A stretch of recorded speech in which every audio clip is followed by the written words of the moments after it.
And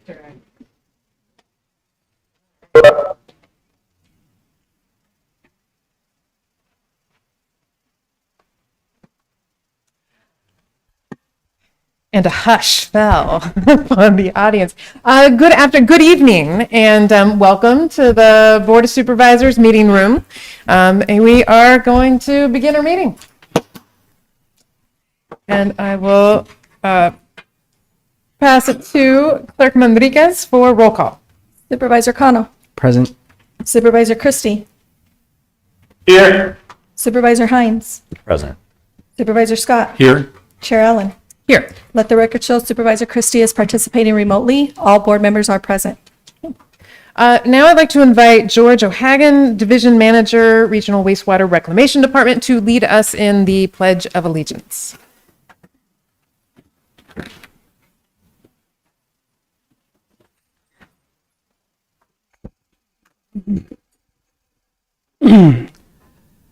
I pledge allegiance to the flag of the United States of America and to the republic for which it stands, one nation, under God, indivisible, with liberty and justice for all. And while we have you, Mr. O'Hagan, is there anything going on before you get too far? Anything going on you want to share about at the wastewater? Yeah, sure. I have been with the Pima County Wastewater Division Conveyance for 30 years. I am the division manager for the pumps and odor crew. The pump crew has 23 lift stations. The odor department has 23 CDUs, better known as chemical dosing units. We have 18 of these dosing stations throughout Pima County, and we have 12 of these biofilters at the time. 8 of these CDUs are in and around Pima County. We have 3 of the charcoal systems, which filter the odor systems throughout Pima County. At this present moment, we are looking to build one in Avra Valley. Also at the present moment, we are looking to build a chemical dosing station within the city limits of Tucson, again, to fight the odor within Tucson. We also house what we call a smart cover system. This system tells the odor department where the odor is rising or where we need more chemical added to the system of the sewers to actually keep the odors down. I am in charge of the electricians system that take care of the actual CDUs, lift stations, and I take care of this whole section. And that's what we do. Thank you. Sure, you're very welcome. Thank you. I think the little guy over there is interested in whether you have fire hydrant systems. I think he's listening anxiously. Next, I'd like to invite Christy Lee, who's the President and CEO of TMM Family Services, to read the land acknowledgement statement. Thank you. This is an honor and a privilege, but on behalf of the Pima County residents, we honor the tribal nations who have served as caretakers of this land from time immemorial and respectfully acknowledge the ancestral homelands of the Tohono O'odham Nation and the multi-millennial presence of the Pasca Yaqui tribe within Pima County. Consistent with Pima County's commitment to diversity and inclusion, we strive towards building equal partner relationships with Arizona's tribal nations. Thank you for doing that. And anything you want to share about TMM Family Services? Yeah, I am privileged to be standing here in front of you today. When I took over as president and CEO 4 years ago, I stood before you on a Zoom meeting explaining why TMM had not been very good at their grant reporting requirements to Pima County. We had a lot of work to do to get the organization turned around, and I can say that I met your deadline shorter than the 30 days you gave me, and today I am very proud to say that the organization is a complete turnaround. We serve over 100 families annually in the affordable housing arena, primarily housing the vulnerable population, from single moms that are overcoming crisis mode to seniors, veterans, and then just our general population that is ever so needed in the affordable housing needs. The average salary in Pima County, according to the last Eller Economic Luncheon that I attended, was approximately $46,000 a year. If you take 30% of that salary, which is supposed to be your housing allowance, that equates to about $1,000 a month. You tell me where you can rent a house for $1,000 a month. We have launched a workforce development program and are starting to partner with some of our other nonprofit partners so that we can instill the idea of stability in affordable housing through the partnerships of education and programs to eliminate the barriers that prevent a family from staying stable in their homes. So I appreciate your patience while we did this turnaround. We are on our way to doing bigger and better things. And again, thank you for the opportunity today. Thank you for your work and congratulations on that solid transition. Thank you. Next is Pause for Pause, and I would like to invite up the senor who's been anxiously awaiting. I would say impatiently Yes. waiting. He has been waiting to be here to talk to you all. I don't know if you could hear him breathing, but you know, he doesn't do anything very quietly, it seems, he loves big, he sounds big, he is big. He's just a big ball of love. Like, I love Mantis. He's actually my favorite dog. Don't tell the other 450. But he is my favorite dog in the shelter, and he's clearly loving this. But yeah, he's one of about 450 at PAC today. A couple of quick things. We are doing an adoption event on the 19th of September, and some exciting news for our Eastside location. We're doing a big grand opening. That's going to be on the 26th of September, and it's family friendly. So bring your kids, have a good time, come play, come adopt. And we actually, the folks in the cat department would be upset if I didn't mention that we actually have a lot of kitties right now. Kitties, kittens, all kinds of things at both locations. Yeah, and I don't know if anyone can see, but he is trying really hard to make everyone fall in love with him, and he's trying to get up there with the board. He's a very good dog. He loves people. I really hope someone will come and get him because I'm obsessed. And one quick mention. The finders that found him tried to find his owners, which we appreciate, and they actually paid for the surgery scar that's on the back of his leg, that he had a lump, and they paid for it. And that's above and beyond what we would ever ask, obviously. But I definitely wanted to know if they were watching that it is appreciated, because every dollar helps PAC, and they literally went above and beyond. And he's wonderful. He just wasn't a good fit for their home. So they had nothing but wonderful things to say about him. He also loves kids, so please come meet him. Thank you. Let's go. Thank you. Walk slowly out in case anybody wants to jump up and come and get a Mantis, I believe was his name. Think about it. Our next item is agenda item number 5. This is current events and public acknowledgements. Chair Allen, Supervisor Cano. thank you. Welcome to everybody. This is your Board of Supervisors hearing room, and we're grateful you're with us. I also wanted to acknowledge former State Senator Maria Garcia. It's always a pleasure to see you, and always, as a former lawmaker, want to acknowledge those who have served our state. Thank you. Well, I have a couple events that I wanted to share. We are meeting, the Board of Supervisors and the City of Tucson Mayor and Council on Thursday, August 13th. This is a joint meeting. It's something we try to do. We aspire to every quarter. Realistically, it's 3 times a year. This time we're going to be focusing on the Prosperity Initiative, which is an initiative that both the city and the county have adopted that aims to dramatically reduce poverty in our communities and build wealth. So we'll be meeting from 12 to 2:30 on Thursday, and it will be broadcast live that you can view it. Also encouraging everyone to come and celebrate the 25th anniversary of the Sonoran Desert Conservation Plan and the 10th anniversary of the Multi-Species Conservation Plan this Saturday, August 15th, at the Arizona Sonora Desert Museum in the museum's Warden Oasis Theater. And that event was going to be from 4:30 to 6 p.m.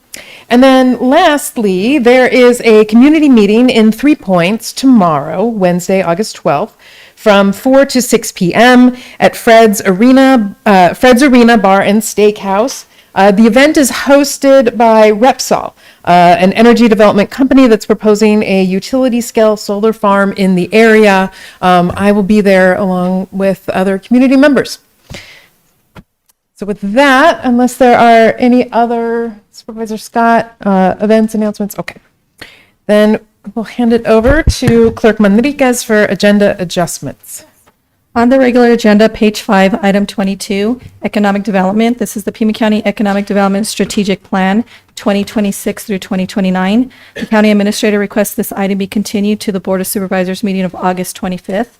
And on page 6, item 25, under school superintendent, 2026 general election school district cancellations. There's a correction to the term under Pima Community College and District 1, Nicole Barasa. The correction is a 6-year term. Thank you. Right. Now we're going to move on to item number 7. This is a recognition of the retirement of William R. Castañeda, Division Director, Adult Probation for Superior Court, for 40 years of service at Pima County.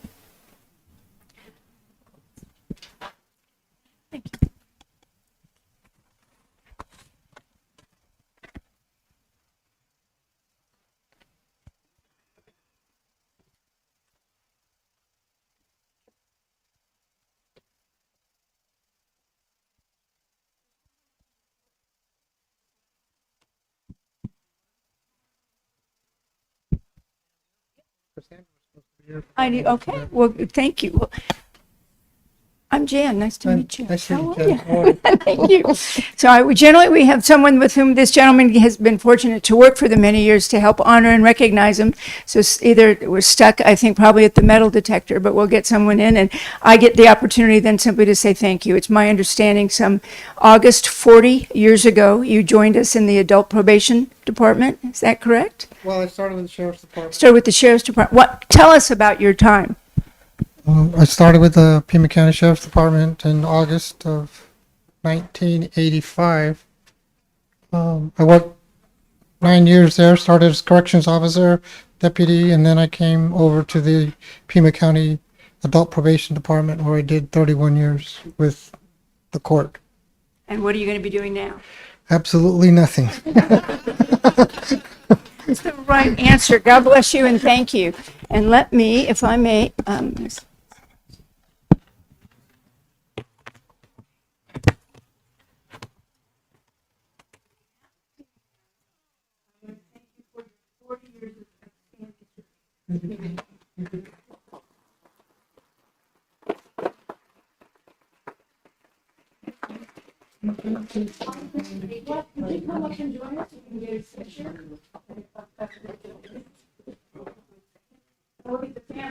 everybody be sure to come down right up. Go on. This is my son. That's my other son, Paul. And those 4 boys are my grandkids.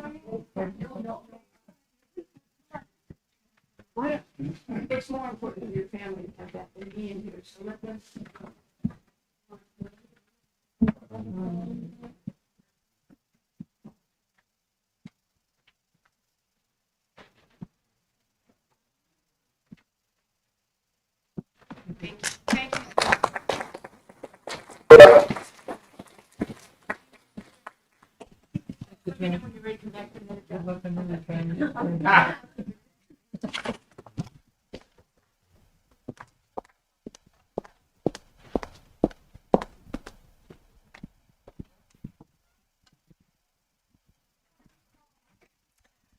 Congratulations again. Our next item on the agenda is item 8. This is a presentation of a proclamation recognizing and honoring the Children's Museum's Tucson Children Museum's 40th anniversary. I'll move the item. Second. Seconded by Supervisor Hines. A discussion. All those in favor? Aye. Aye. Opposed? Item passes 5-0, and Supervisor Hines is ready to present.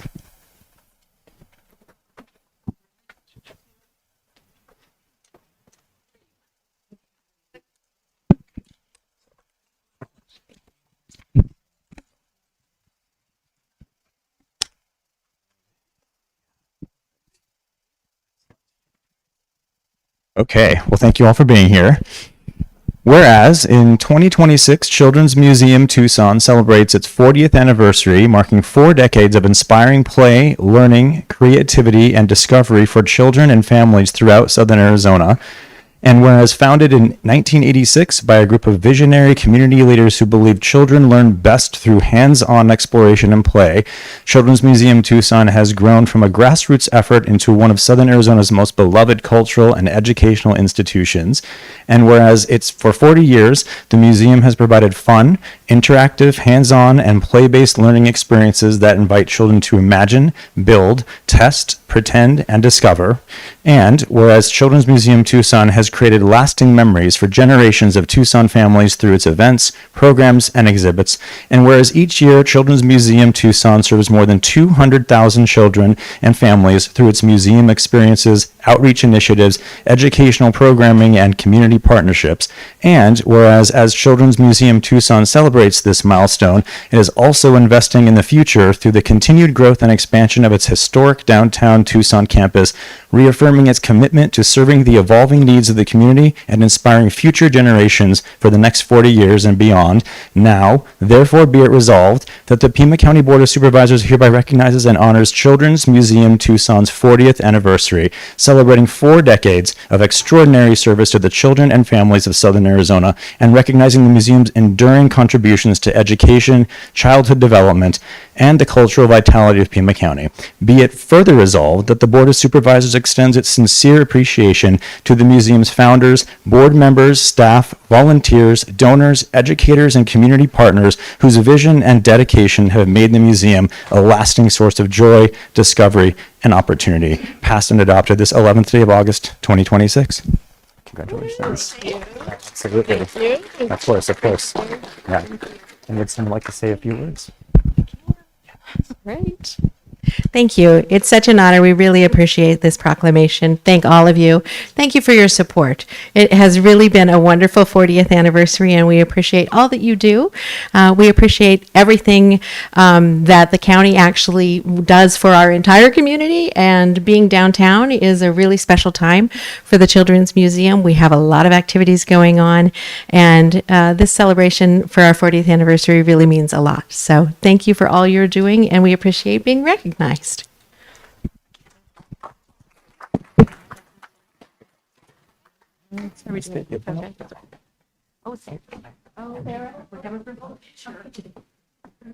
you. No problem.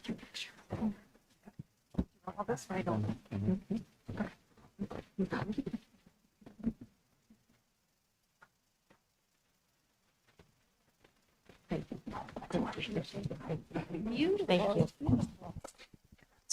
you. Thank you. Our next item is call to the public. So if you're here for call to the public, there are green speaker cards that you fill out. If you are here for one of the hearings, that is a different time to speak. There's a yellow card that you fill out. It looks like this. This is to address, speak during one of the hearings, which would include the cell phone tower. Speakers are have 3 minutes if we have under 20 people signed up to speak. It becomes 2 minutes if there are over 20 speakers. Today we have only 5 speakers, so each will get 3 minutes. And then I will read the rules for call to the public. People attending the meeting shall observe rules of propriety, decorum, and good conduct. Any person making personal, impertinent, or slanderous remarks, or who becomes boisterous while addressing the board, may be removed by the sergeant at arms if directed by the chair. Unauthorized remarks from the audience, stamping of feet, whistling, yells, and similar demonstrations shall not be permitted by the chair, who may direct offenders from the hearing room. So with that being said, our first speaker is Trista DiGenova, and she is joining us telephonically.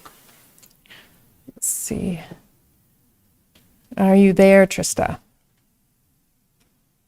Hi there, board. Gotcha. And hi there, Pima County voters. My name is Trista Trampas DeGenova, and I grew up here in Tucson and spent about 20 years living and studying in how other countries do things in social welfare, policy, public health, and so on.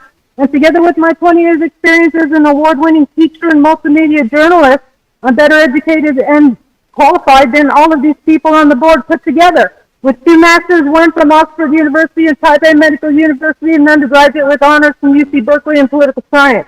Before that, I was student body president at San Diego City College for my associate's degree.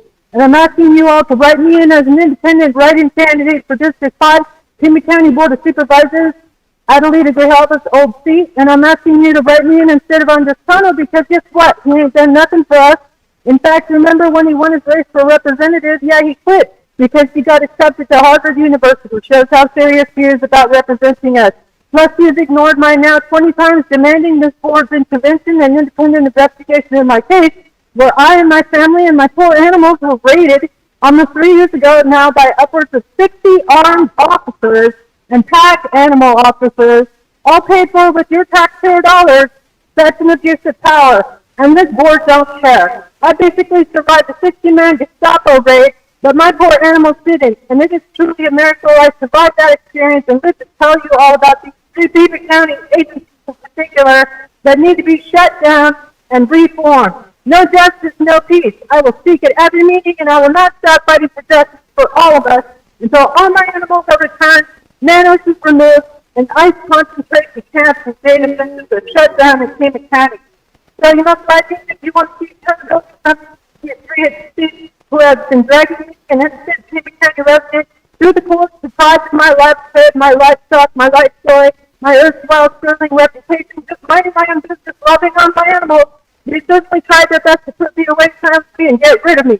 When I reported to sheriffs and PAC for excessive force and lying in their reports, they retaliated, kidnapped me, and voluntarily committed me, then tried to cover all that up too when that failed. The district is pushing off the underscore Congress with copying up these criminal badges, trumping up ridiculous criminal charges, and ignoring the fact that detectives from the sheriff's department had put us away the plaintiffs from PAC, fabricated evidence, falsely arrested me, sent me to jail in one of the worst in the country, and tortured me. And that's how quick the documentaries I have made exposing them to all of them.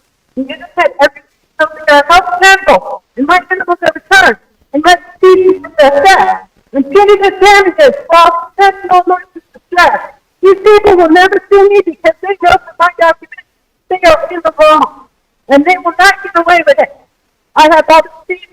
I post documentaries showing how ridiculous the Keystone Talk. Thank you. That is time. Our next 4 speakers are here in person, and they are in this order. And then I'll also invite folks to come up to that front row, which is where the seats are reserved, so that we can kind of move quickly through them. The first speaker will be Tim, I'm probably going to mispronounce the last name, Locks. Goldilocks. All right. Following Mr. Locks, Goldilocks, will be Douglas Levy, followed by J.D. Wallace, and then J.P. Salvatierra. Hello, my name is Tim Locks. I'm a VA-rated disabled veteran that requires frequent restroom breaks due to my disability. I was an observer at the Pasquayaki Reservation for early voting. I served there a total of 7 days. On my first day, I asked the captain if she knew where the restrooms were. Her response was no. On several occasions, I observed the poll workers using a key and exiting the rear of the building and rapidly figured out that the county recorder wants to throw us back into the 1960s segregation day. Colored restrooms and drinking fountains, white restrooms and drinking fountains. I was told the restrooms at the back of the building were for employees only, yet there was no employees only sign on the door. The first day I tried using the administration building, which was about 350 feet from the vote center. I went there 4 times. 2 times it was locked, 2 times it was occupied. The other 2, they forced me to walk to the casino, which is over 1,000 feet from the vote center. This routine continued the entire time I was an observer. How stupid and how ridiculous. So I was discriminated against by an activist recorder whose fairness policies only exist for Democrats, apparently. It is very likely she also violated the American Disabilities Act. I should not have to tell anybody about my disability. It's simply no one's business. What's sad is that, like all other veterans, I put my life on the line so that this morally bankrupt, and it's my opinion, morally bankrupt county recorder can act like a 2-year-old child because she lost a court case for, which required her to put observers at early vote locations. The word reasonableness doesn't seem to be in the cards here. What also concerns me is the use of county employees to do the bidding of the county recorder. The ridiculous rules set forth right here are completely opposite of what poll workers were allowed to do. I think an investigation is in order, but of course we know it won't ever happen. Democrats don't investigate or prosecute other Democrats, right? Look at A.G. Mays and K.K. Katie Hobbs with her pay-to-play scheme. The BOS also violated 16581 by not ensuring that all vote locations had access to facilities. This one's on you. Also, you're in violation of 16571, which requires the Board of Supervisors to approve the election boards. This isn't for elections department only. It also includes the county recorder, and she's never, ever once provided a list of the election workers. That violates the law. Nope. Have a nice day. Thank you, sir. I got to go to the restroom. Our next speaker is Douglas Levy. And thank you. Unfortunately, I think my comments may be a little bit more than 3 minutes, but if you cut me off, you cut me off. Chair Allen and members of the board, my name is Douglas Levy, and I'm a resident of Pima County, a longtime member of this community, and a professional with an office in the heart of downtown Tucson. I have worked in politics, supporting Democratic candidates and causes throughout Arizona since 1995. I understand how government and political organizations operate, and I understand why public trust matters, and I'm speaking about Agenda Item 26. I am speaking today because of the pattern of relationships surrounding the Southern Arizona Education Council and because of how this contract renewal is being perceived by voters and residents in our community. Let's start with the compensation. Roque Perez is paid $91,770 per year, a figure his contract ties to 95% of a Pima County supervisor's salary. That is an unusual arrangement. His compensation is not tied to specific educational credentials, measurable outcomes, or demonstrated program performance. It is tied to the compensation of an elected official. At the same time, Mr. Perez is asking the governments that fund SAEC to rewrite the organization's founding resolution so that his own position is reclassified and removed from the level of public voting member scrutiny it currently carries. That raises an obvious question. Why should the public be asked to change the rules governing the position of the person whose organization is receiving its tax dollars? And then there is the political overlap. Mayor Romero endorsed Mr. Perez's state Senate campaign. So did every member of the Tucson City Council except Paul Cunningham. These are not distant political connections. The city of Tucson helps fund SAEC. The mayor is directly connected to the organization's governance, and Mayor Romero personally swore Mr. Perez into the council seat he later used as a springboard into his state Senate campaign. I am not suggesting that an endorsement by itself is improper. Politicians endorse candidates all the time.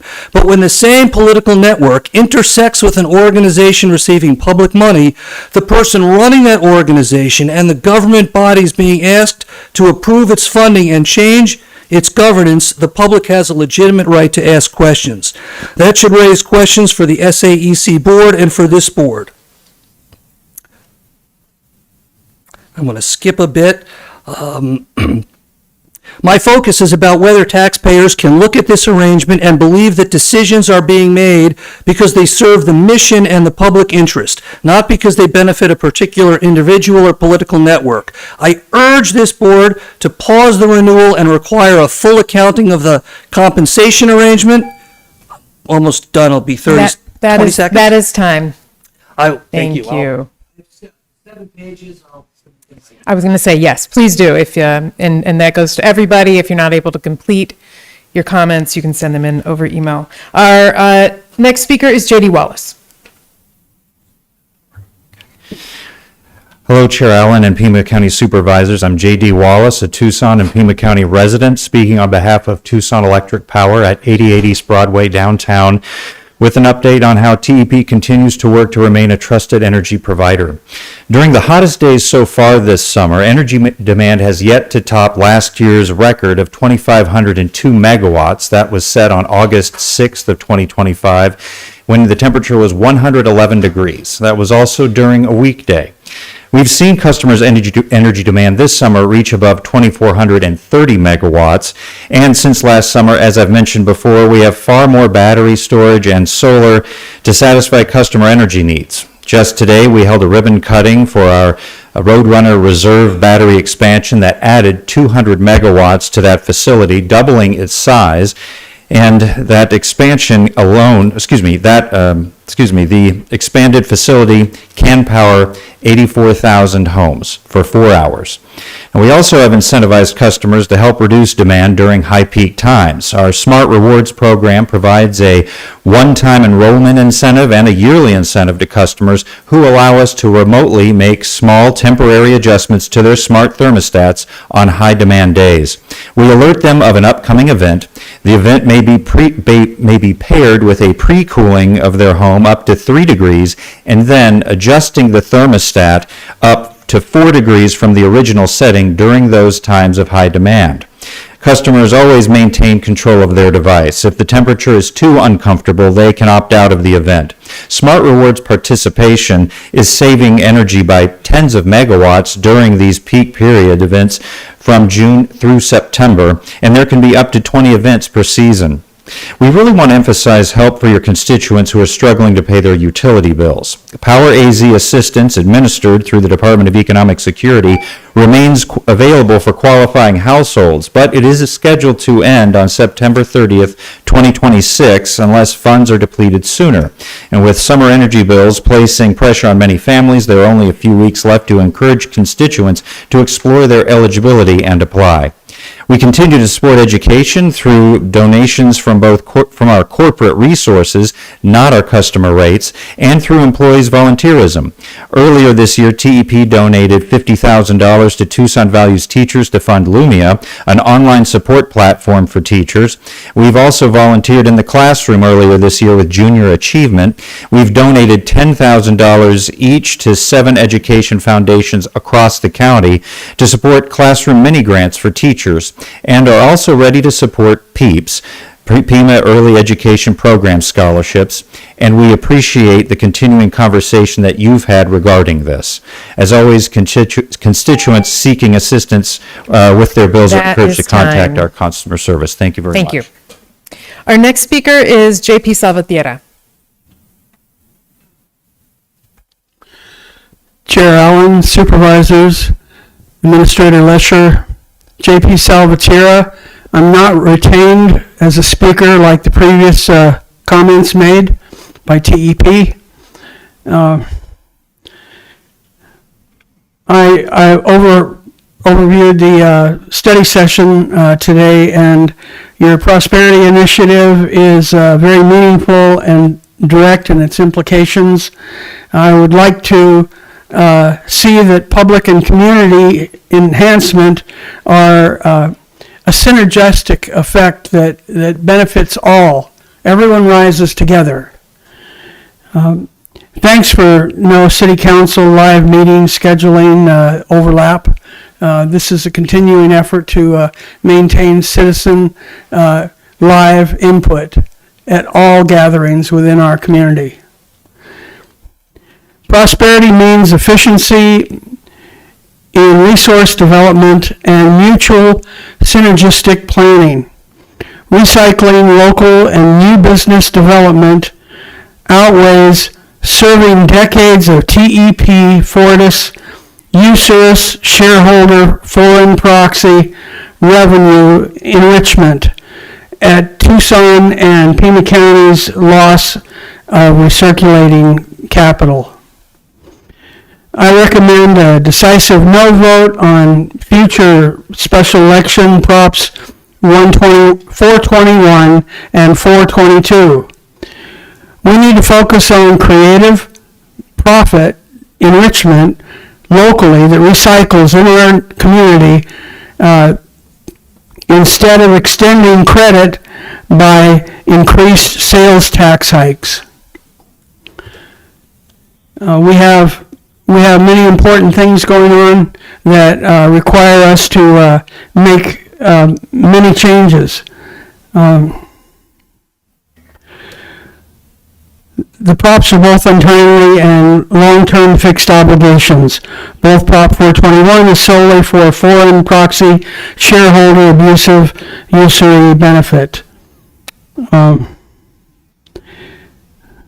must support an immediate council adoption proposition to urgently and totally replace TEP Fortis with an interdependent state and mutual public statewide Commonwealth utility cooperative network. Abolish secret non-disclosure agreement guidelines. You paid $6.2 million to the Tucson Chamber of Commerce when that money could be more adequately spent in staffing more contract litigation for the city. And that's time. Thank you. And then we had one additional speaker card come in, and that is for Candy Levin.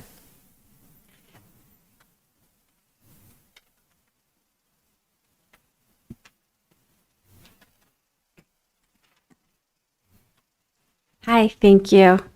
Randy Levin. Sorry about that. That's okay. Chair Allen and members of the board, my name is Randy Levin, and I am a resident of Pima County, and I am also a board member at the Catalina Foothills School District Foundation. Through my work with the foundation, I see firsthand how hard our community works to provide supplemental support for teachers and students. We raise private funds because public education and our educators need more support, not less. Teachers are doing more with fewer resources, and families and community members are constantly being asked to step up to help fill the gaps. That's why I am deeply concerned about how the county is being asked to spend taxpayer dollars on the renewal of the contract for the SAEC, which is item number 26. Look at the numbers side by side. This organization's own decade of tax filings shows that its two prior executive directors were paid between $36,000 and $70,000 a year, including years when the organization's revenue was significantly higher than it is now.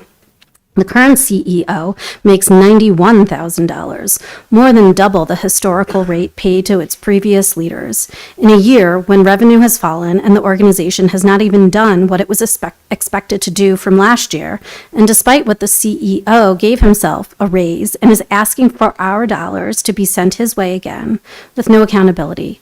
I know none of the teachers I work so hard to support would even have the luxury of doing this. As someone who works to raise supplemental dollars for our public schools, I find that especially difficult to reconcile. We ask our community to contribute because every dollar matters.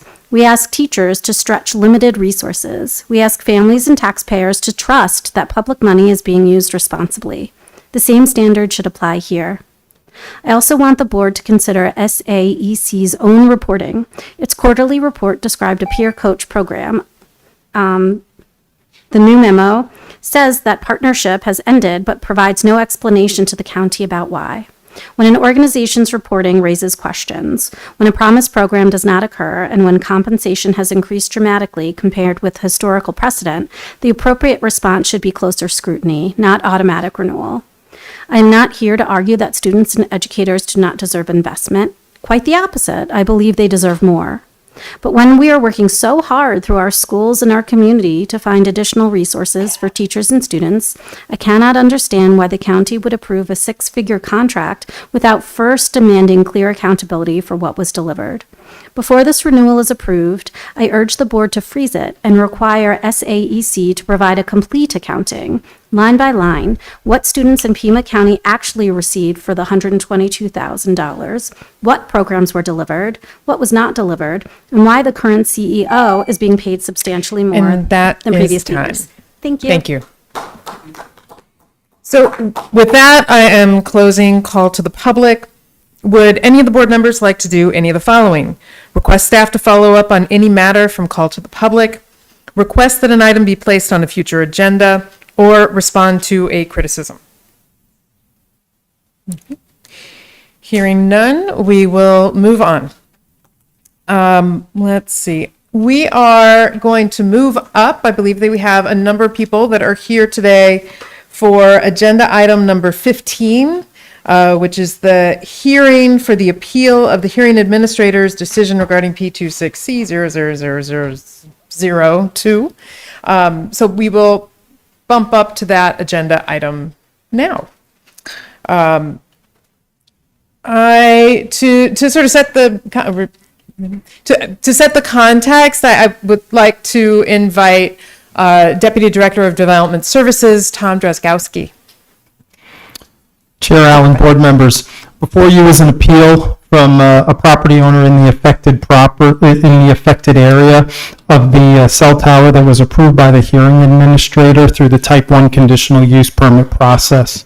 So in the lead up to today's hearing, the hearing administrator held a noticed hearing, solicited feedback from the applicant and affected property owners. The hearing was held. The hearing administrator took the case into consideration, ultimately recommended approval or approved the request for a 150-foot tower in the CB1 zone. Since then, within the 30-day appeal period, we received a written appeal from an affected property owner within the notice, and the case is before you today. I can answer any specific questions we have now or after any public testimony or however I can be of assistance. Do any of my colleagues have initial questions before I open up the public hearing for comments? Sure. Supervisor Scott. Yeah, I would appreciate it, and it doesn't have to happen now, but when you look at the appeal, there are some specific claims made by the folks filing the appeal that I would like staff to address. And I don't need to read them out loud, Mr. Drozdowski. You can see them, but they speak to what the appellants see as requirements of our code that they don't feel that the hearing officer addressed. So it would be helpful, Chair Allen, at a time that you deem appropriate, to have staff address those claims by the appellants. Okay. How about we open up the hearing, hear from those who have signed up to speak, and then, which I think that those questions are going to resurface again, but those questions, as well as other questions that you might be able to answer, could be addressed afterwards. Good? Okay. So with that, I believe we do have a number of people. I'm going to open up the public hearing. We have a number of people who are signed up to speak. I have 9 speaker cards so far. I'm going to call out the first 3, and I'll call out your names in clusters of 3 so that the second and third can be ready to speak quickly shortly thereafter. Our first speaker is Charles Murdoch, followed by Lori Witz and Carol Gorsuch are our first 3 speakers, and a peremptory apologies for any mispronunciations of names, and I do hope you will correct me when you get up to speak. Please go ahead. And you have 3 minutes, each of you. Thank you, Chair Allen, supervisors of the board. You did get my name correct. Thank you. I'm Charles Murdoch. I'm speaking on behalf of the residents in Diamond Bell Ranch that filed the appeal. 17 years ago, my wife and I were looking to make Southern Arizona our home. We weren't just looking for a house. We were looking for the right community. After an extensive search, Diamond Bell Ranch was our choice.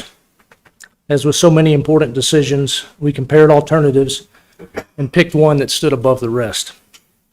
Since making our decision, we've appreciated the county's efforts, including those of Supervisor Allen, to help preserve the rural character that drew us to Diamond Bell Ranch. Diamond Bell Ranch didn't just happen. It reflects thoughtful planning from the very beginning. The Pima County Code reflects those same thoughtful principles governing communications towers. We all share the same goal, preserving what makes Diamond Bell Ranch a unique rural community while accommodating appropriate growth. This appeal isn't about whether additional wireless service is needed, nor do we oppose communication towers as a matter of principle. We're asking a simple question. Does the administrative record demonstrate the decision-making process required by the Pima County Code? The record demonstrates a need for additional wireless coverage, but the code requires more than demonstrating a need. It requires the applicant to identify and discuss prospective tower sites and co-location opportunities, to evaluate the pros and cons of each, and perhaps most importantly, to explain why the alternatives considered were not feasible. As we reviewed the record, we kept coming back to one question: why this site in the middle of a CR1 subdivision? Does the administrative record answer that question? We found a statement that alternative sites and co-location opportunities were evaluated. What we couldn't determine from the administrative record was which sites were evaluated, how they were compared, or why each was determined not to be feasible as the code requires. County staff raised similar questions in its review. They recommended that the hearing administrator consider alternative tower configurations because 150 feet exceeds what is typically approved in rural residential neighborhoods. We could not determine from the record how those questions were resolved before the permit was approved. Our request is straightforward. Before affirming this permit, determine whether the administrative record demonstrates the ordinance required process and was completed and documented before this location was approved. If it does answer those questions, it should be easy to identify where it answers them. If it does not, we respectfully ask that you grant this appeal. Thank you for your time and consideration. Thank you. Our next speaker is Lori Witz. Good evening, Board of Supervisors, friends and neighbors of the Diamond Bell Ranch. Thank you for coming. A 150-foot plus cell phone tower in the middle of a scenic rural neighborhood. It just doesn't make sense at all. My name is Lori Witz. My husband Roy and I moved here almost 12 years ago from Minnesota looking for horse property in the desert with beautiful mountain views. After years of searching, we finally found our home. At one time, it was a working ranch. Then it was a community center for the Diamond Bell Ranch. After that, a fourth-generation cattle rancher and his wife purchased it. I'll never forget when the rancher said, "Roy and Lori, just look out this kitchen window. It's the $1 million view. You can see the Babakivri Mountains with Kit Peak Observatory right on top." And right then and there, we knew this was the place. Our ranch is on one of the highest elevations in our neighborhood. And although we are located more than 300 feet of the proposed cell tower, it most definitely will be within our view. Our sunsets will be forever changed. In November of 2021, a movie set staged at our house, starring Vicky Krieps filming the movie called The Wall. They were here for over a week shooting scenes right down Diamond Bell Ranch Road in the desert setting with unobstructed views. That's why they chose that place. The location director stated, "Your ranch in this area, this road truly has the most beautiful 360-degree views." And on another note, we carry visible phone service, which apparently pings off of Verizon with unlimited data, which I use on a hotspot with no internet. I've taken online classes and have never had any issues. We ask you to please vote yes to our appeal. and no to the cell phone tower. We do not want it here. We purchased our property for the beautiful views and pay taxes for it to remain that way. Please understand how very important this is to us and our friends and neighbors. The Diamond Bell Ranch is truly a diamond in the rough, and we want to keep it that way. Please, thank you for your time.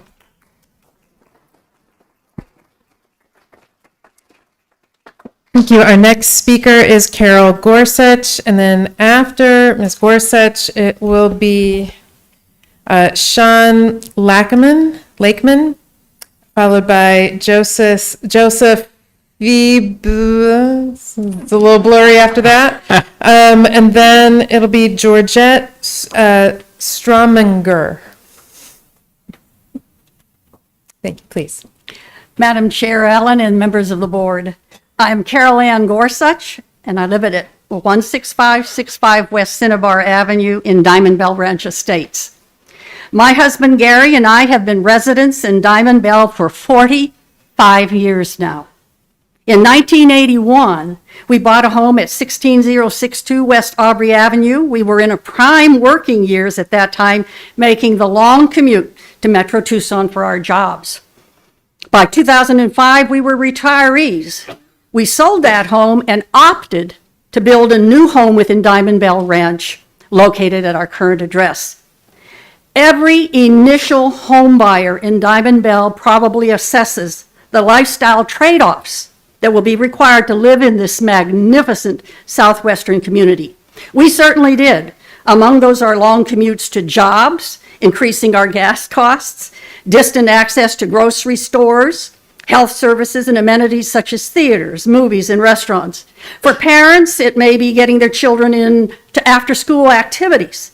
While the heat and dryness of our community are part of its charm, our region is vulnerable to drought and extreme heat. During the monsoon season, our washes run so deep and so fast sometimes that we cannot always get out for our jobs or our appointments. So why do some of us decide to purchase a home in Diamond Bell Ranch Estates anyway? Our desire to live here fosters a strong connection to the land and a sense of self-reliance. We value our privacy and independence as well as the open spaces we breathe freely. The pristine natural beauty of our region is breathtaking. Our clear skies to view Kitt Peak or simply stargaze from our back patios. Our majestic sunrises and sunsets are amazing. And the many opportunities to explore the cultural activities such as hiking, walking, biking, hunting, and riding to get us into the desert and into the mountains are unparalleled.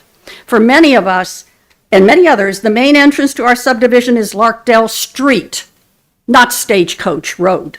Although we both have 5G cell phones, we believe that placing a modern, high-tech tower at this first entrance to our community off of US Highway 286 diminishes that sense of place and community, which is shaped by the wind, the sun, and represents the roots of our souls, so firmly planted here.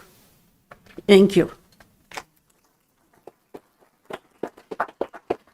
Thank you. Our next speaker is Sean Lakeman. Good evening, Board of Supervisors. My name is Sean Lakeman. I'm a resident of Diamond Bell Ranch subdivision. I request a permit be denied for the following reasons. The Diamond Bell Ranch subdivision was established in the 70s. There are currently only around 240 site-built homes and no businesses. In response to the public comments, the permitting authority stated that putting a 150-foot cell tower within the business hub of Diamond Bell Ranch is appropriate, a truth that will become apparent as businesses established within the hub. It also stated that it's unrealistic to think that the rural environment they enjoy will remain unchanged over time as community technologies evolve and the rural area grows. I was surprised the permitting authority is suggesting that a 150-foot monstrosity near the entrance to the subdivision will inspire growth in population and businesses. There is no business hub, and 50 years of history says otherwise to such growth expectations. I'm sorry, but as a homeowner, I would not buy a home where the rural desert sightlines and scenic views entering the subdivision are altered by a 150-foot monstrosity. Would you? The U.S. Department of Housing and Urban Development often views cell towers as a nuisance in relation to securing loans. There has actually been several professional studies done that indicate that proximity to a cell tower causes home values to drop by 2 to 20%, largely driven by the visual harm a cell tower causes.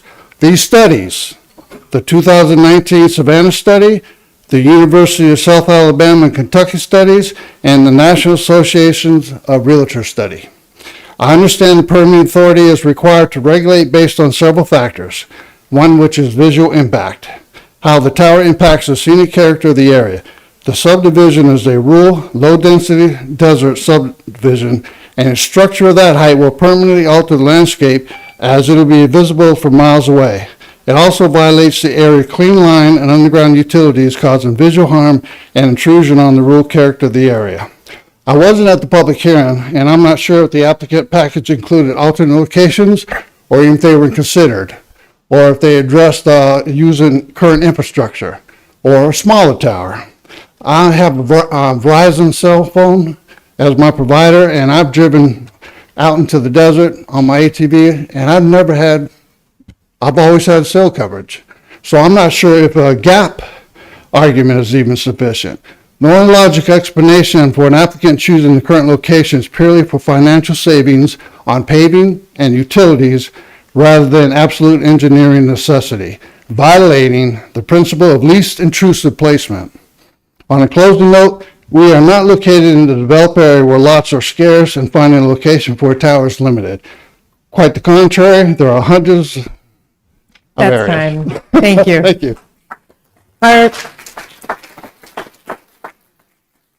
Our next speaker is Joseph Phoebus. Okay. Thank you very much, members of the board and Secretary Allen, for hearing our concerns this evening. My name is Joseph Phoebus, and my partner Jaime Trujillo are here tonight to voice our opposition to the approved permit for the 150-foot Rocky Mountain cell tower in Diamond Bell Ranch. We recently purchased a lot there and will soon build our permanent home. We were drawn to Diamond Bell by its mountain views, pristine Sonoran desert landscapes, and abundant wildlife. The community buried its lines and adopted Sierra 1 zoning specifically so homes would blend into the desert rather than dominate it. We spent much of our working lives saving for a home in this setting, and we're devastated that a tower this scale will be placed in the middle of it, affecting not just us, but neighbors who chose this community for the same reasons. Diamond Bell Ranch has just over 600 residents and roughly 300 homes, and growth has been very slow in the past 25 years. We've never experienced coverage problems there. Several carriers already serve the area, Starlink is available now, and Trico has announced fiber coming to the community in the next year. Given all that, we question why a tower this large is needed now, and whether the population and lack of alternatives actually justify it. We asked the board to inquire as to whether any study was done when the market demand behind this tower weighed against its cost and impact. We also asked the board to press the applicant and Verizon on whether other factors are driving this request, supporting buildup of border security operations in the south, or positioning for future data center build-out in the area. The hearing administrator's report includes no discussion of alternative siting, height, or design options, and no demand data. We're not technical experts, and we believe less impactful alternatives likely exist. If they don't, our community deserves a clear explanation of why this proposal was determined to be the best, least intrusive option available. We respectfully ask the board to put the brakes on this proposal until more study is done on the actual demand driving it and on alternatives that could serve both the carrier, residents, and taxpayers of Diamond Bell Ranch. Thank you very much. Thank you. Our next speaker is Georgette Strominger, and then following will be Lindsay Chastain, Mark Meck, and then our final speaker is Dan Meinke. So please. My name is Georgette Strominger. My husband Ed and I live at Diamond Bell Ranch. We've lived out there since 1979. Our house was built in early 1980. We originally chose to live out there because my parents lived there, and we felt it was a good place to raise our children, which at the time we had two, and the school system was good, and we were just happy with the housing and that. We enjoyed the views of the mountains, particularly Kit Peak. Additionally, as I mentioned, we had relatives live by there, now deceased, but at least they were there. Although our children were not yet enrolled in school, the district had positive features. In 1980, Diamond Bell Ranch area wasn't very developed as it is now, which still isn't overly developed as some of the areas in town. There's no traffic lights, and even though it is 30 miles from town, it doesn't seem that far when you're driving it every day back and forth. Both my husband and I are now retired and adding changes to our house to make it more comfortable, both indoors and out. Our house happens to be one of the three lots that is right behind where the tower is going to go. Somebody made us a picture and imposed the tower, and it's really atrocious just to look out your back window and see this 150-foot thing there. I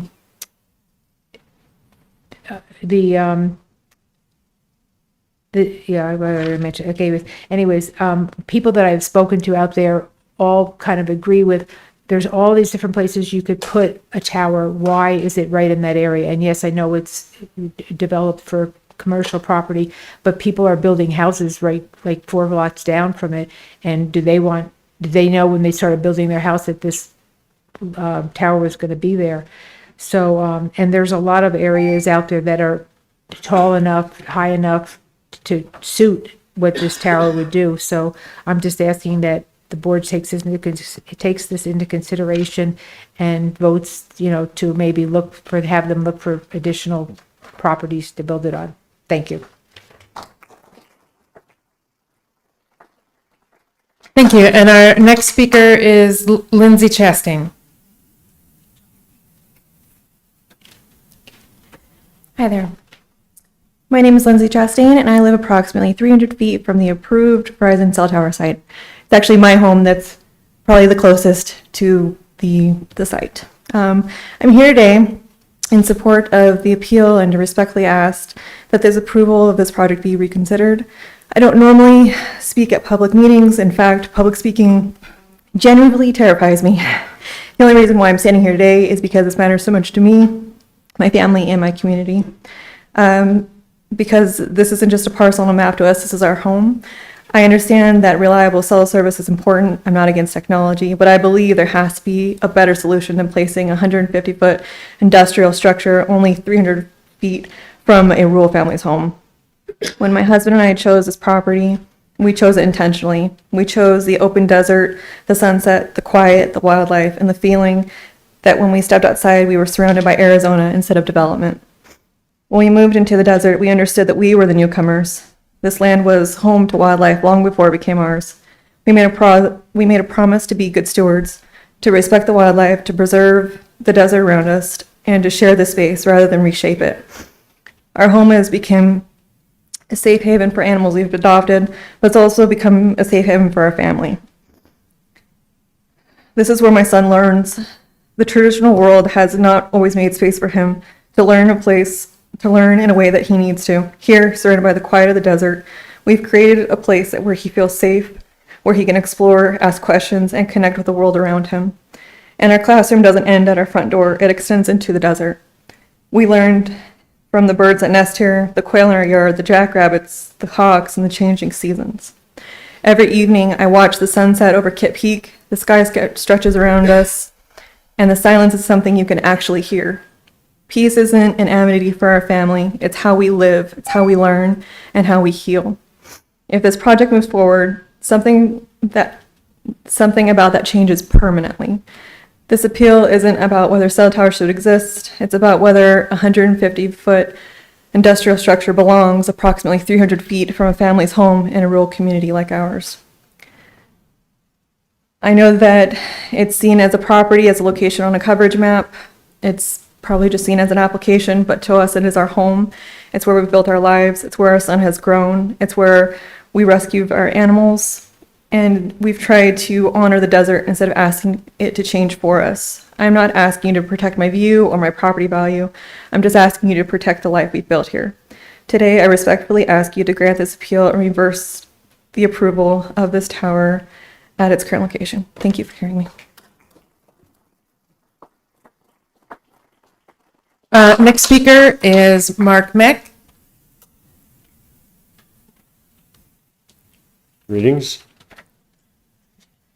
I'm Mark Meck. I live on 14150 West Goldwater Road, Diamondville Ranch. I specifically built in Diamondville Ranch on CR1 land because it would be free from above ground utilities and it would not allow manufactured homes or trailers. Now I find myself living with 60 trailer camps in my immediate neighborhood, multiple utility projects changing the entire nature of the community, and it's like we're under assault. There's a reasonable expectation of CR1 for the immediate area. A plan to build one of the tallest towers in the region right on the edge of our development doesn't seem like a reasonable expectation. It's not your typical large tower of 30 to 60 feet, but a 150-foot monstrosity that will require bright flashing lighting day and night for safety of general aviation. There are also miles of planned above-ground power transmission lines and a 5,800-acre solar farm that are threatening us and have apparently been negotiated without any notification to the residents of the area. Do you see a pattern? We had to complain after the plans were made, and I realize we're probably barking at the moon.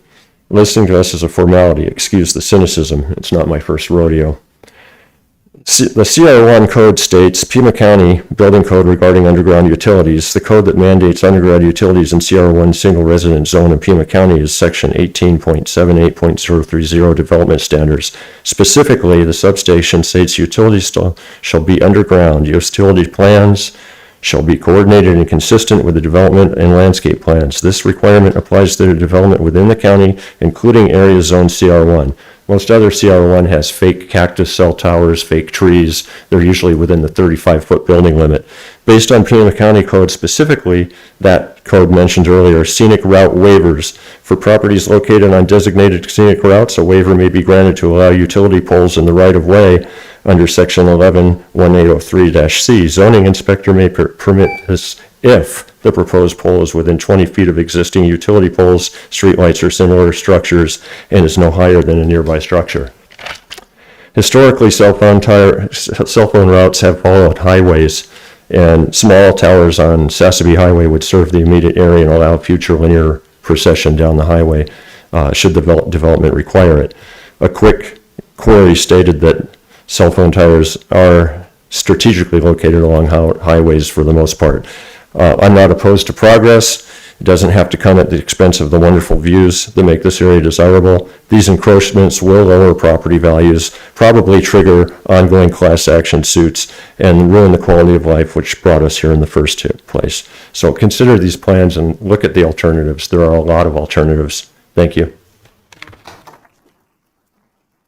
And our last speaker is Dan Meinke. It's a good job, thank you. Not many people get it correct. Good evening, aboard.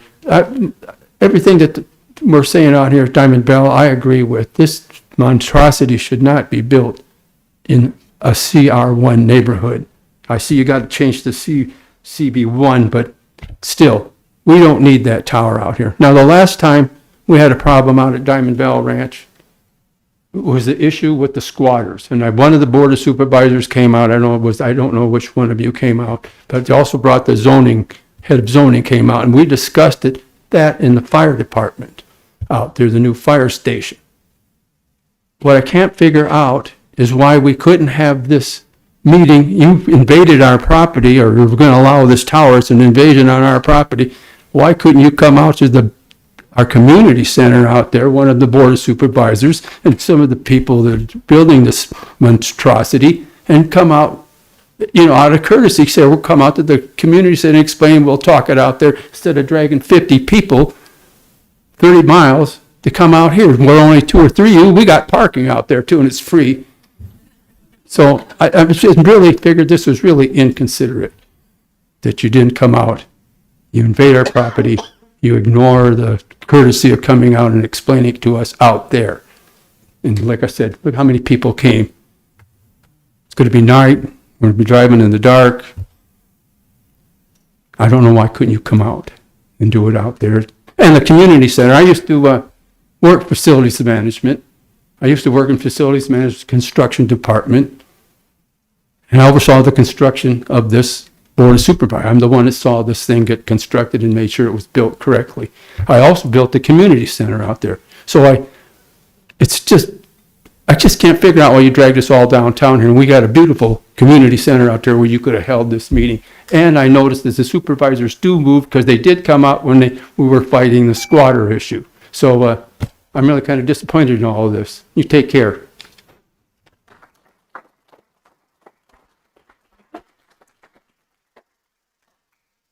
Anyone else who wishes to speak, who's not yet signed up?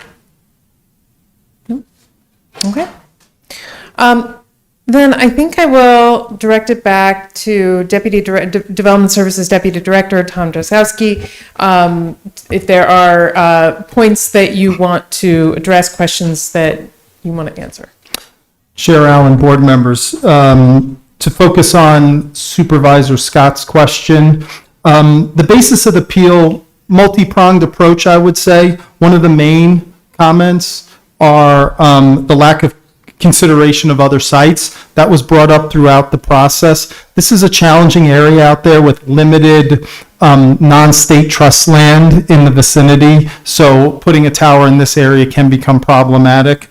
In regards to some of the other complaints, adverse visual impacts on the scenic vistas, views of Kip Peak, Alter Valley, and even Mount Lemon came up. The undergrounding of utilities was another challenging comment that was made. In addition, the reduction of property values. And then one of the other things that was repeatedly mentioned in the written record was the impact on the access to the subdivision. Diamond Bell Ranch generally has two paved accesses from, what I can observe. One of them is on this street right here. Those are the comments, and going through the complete written record, those were the items that were the basis of the appeal that I could determine from the comprehensive list of public comments that were submitted. Chair Allen. Thank you. Supervisor Scott. I wanted to direct your attention, Mr. Drozdowski, to page 12 of the appeal, where it says, appellants respectfully request that the board determine whether the administrative record determines compliance with the applicable requirements of Pima County Code Section 18.07.030, including the alternative site analysis required by Section 18.07.030H3F before affirming approval of the proposed facility. Did your prior comments address that? Chair Allen, Supervisor Scott, given the uniqueness of this area and the limited other sites, the applicant focused, I believe, on the business owner. I believe they're here, and you may address comments directly to them. I believe they're here.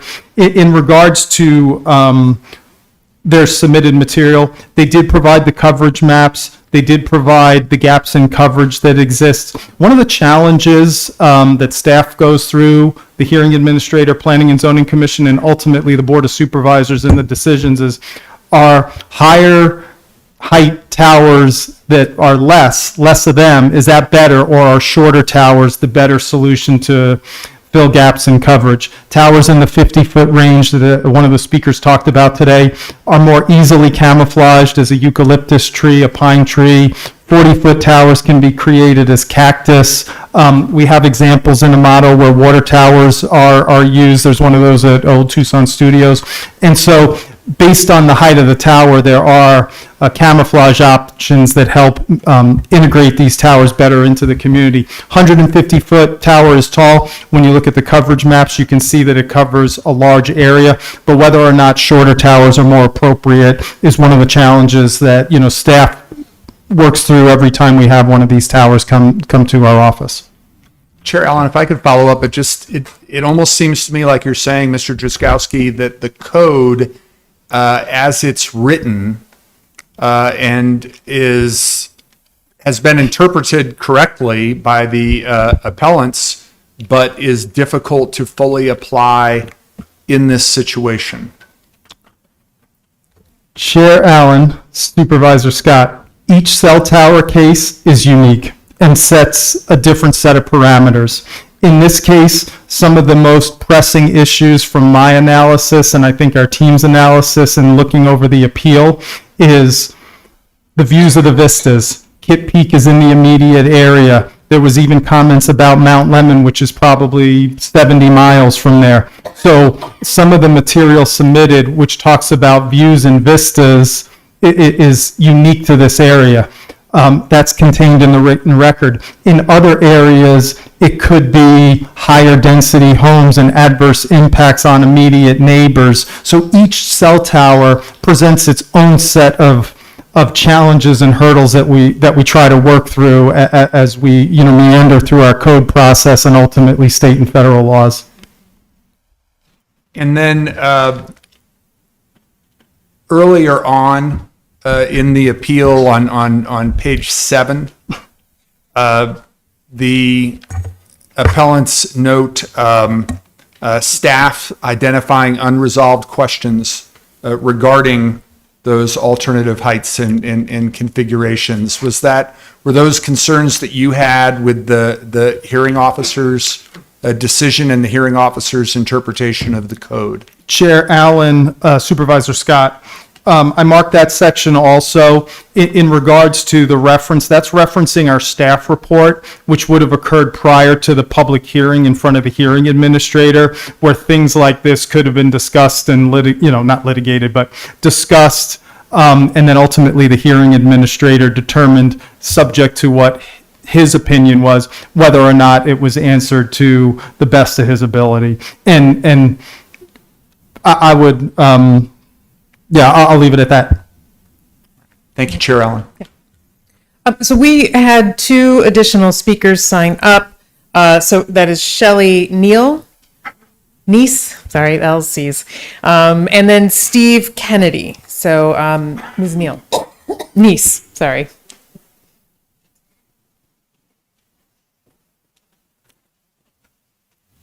My name is Shelley Neese, and I reside in Reno, Nevada, and I am the president and CEO of Rocky Mountain Towers. I've been in the telecommunications industry for 32 years, siting telecommunications facilities. Can I ask you to pull the mic a little bit more Yes, no towards problem. you? Thank you. And I want to thank you for your time this evening, by the way, supervisors. There are very few cases in over 1,000 where I've conducted a zoning hearing where someone didn't want it in their backyard. So this is very commonplace, and I respect the views and feelings of the public. At the same time, you would have very few cell towers today. It's considered a vital part of infrastructure throughout the United States of America. Steve Kennedy is my RF engineer. He will speak more towards that. But with that being said, we just simply wouldn't have this infrastructure if we didn't have something called the 1996 Telecommunications Act. And the reason we have that act is to basically protect our ability to locate cell towers. A couple of things I'd like to address. The tower will not be lit. It has passed FAA. There is no lighting here that is required. So I want to clarify that. In addition, when we go to site a cell tower, it's very difficult on us. We first have to look at your code, determine what meets your code to the letter of the law, because very rarely are we granted an appeal. Okay? And within that, that is first determined by an RF engineer within the wireless carrier, this case being Verizon Wireless. When we go to look at that, we're building a $500,000 facility. In addition, they will install upwards of another $500,000 on this facility. We don't randomly build these. We don't go out and spend $1 million because we don't need a telecommunication site. We didn't just randomly decide we needed to go here. There was a lot of technical ability that went into this. In addition to that, we don't locate towers where we don't need them, and I'll let the engineer again speak towards that. Once we sent out notices to the residents looking for a facility that met your code, we quickly realized that there are hundreds and hundreds of lots here that have CC&Rs under them. So none of them would allow for us to locate a telecommunications facility on them. We also looked for existing structures. Anytime there's an existing structure within the area, we're going to locate on it. It only makes sense, rather than spend the money. So we did a very comprehensive analysis. It took us quite some time to find a properties, and there were 4 carved out in the subdivision in the CB1 zone. And of those 4 properties, 3 of them were very difficult to contact. One we finally got a hold of, Manny Patia, who might also note has his property rights in that CB1 zone.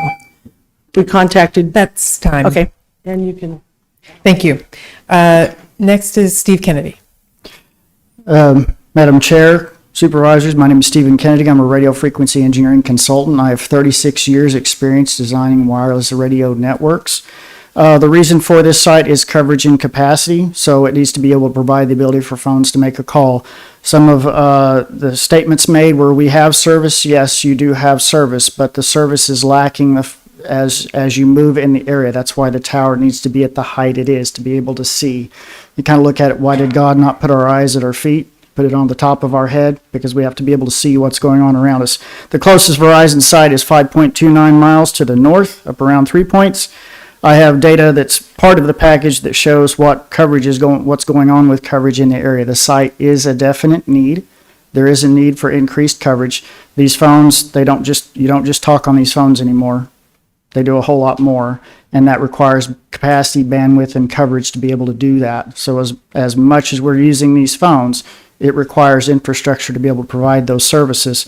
I also did analysis that showed in the package what is going on with the other wireless carriers in the area, what AT&T is providing, as well as what T-Mobile is providing, and all 3 are lacking services in this area.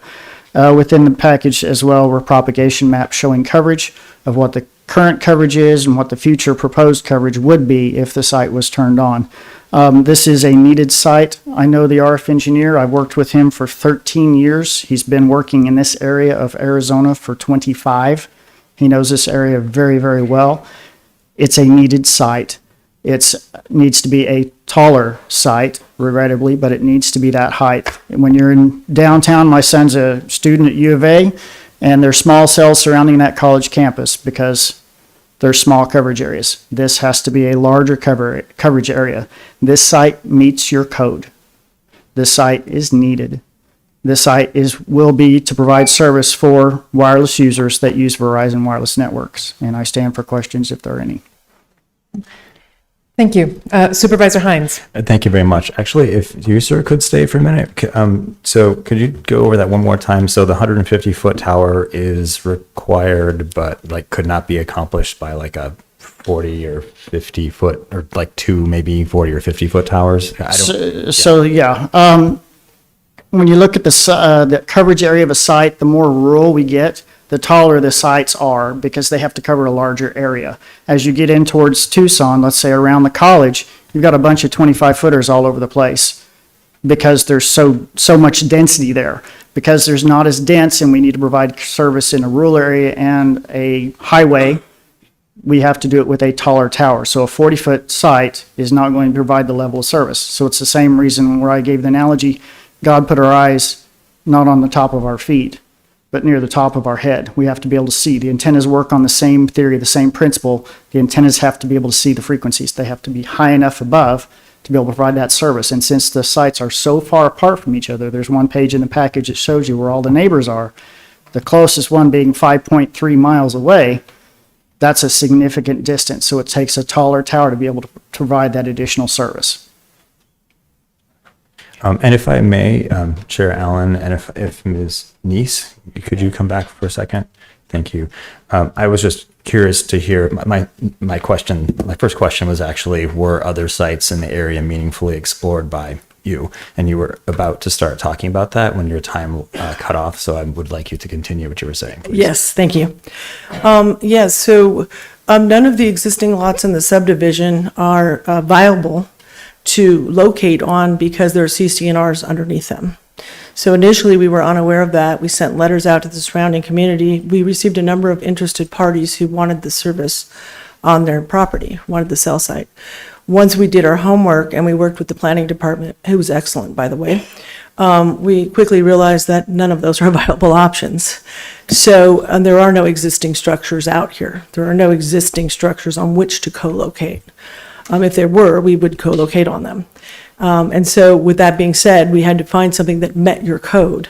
So it's very important to us that we meet the letter of the law when we stand before you, that we made every effort to meet your code.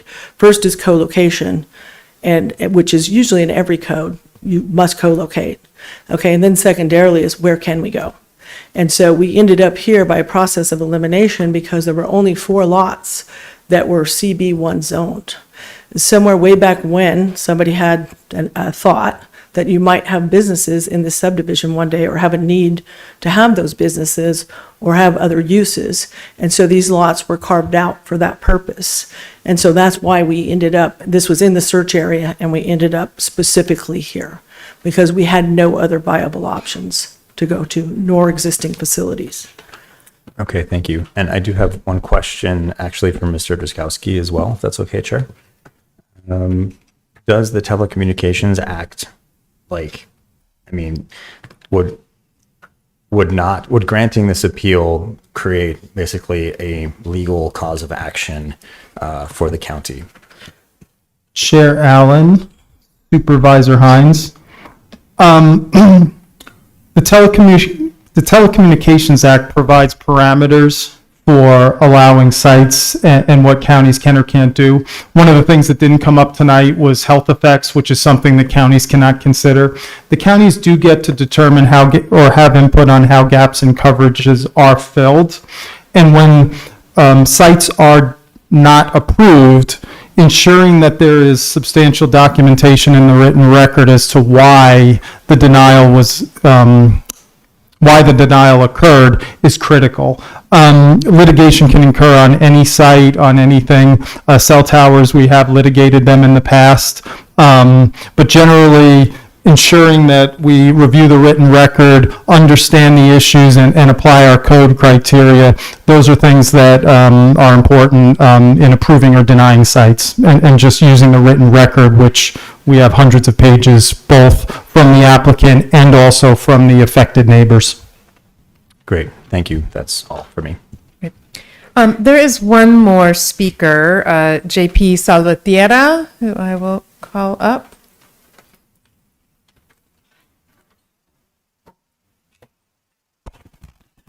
Chair Allen, Supervisors, Administrator Lesher,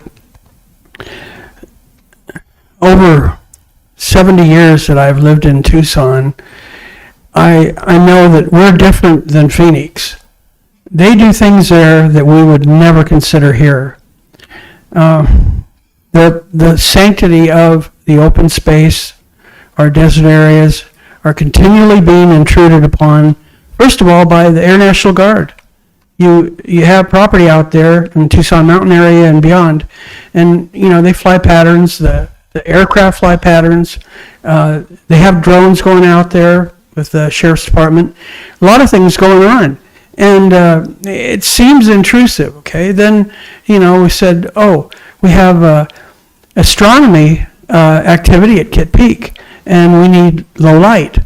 Well, those issues have been breached and broken, and now the inner city of Tucson can no longer sustain really good astronomic visual sighting.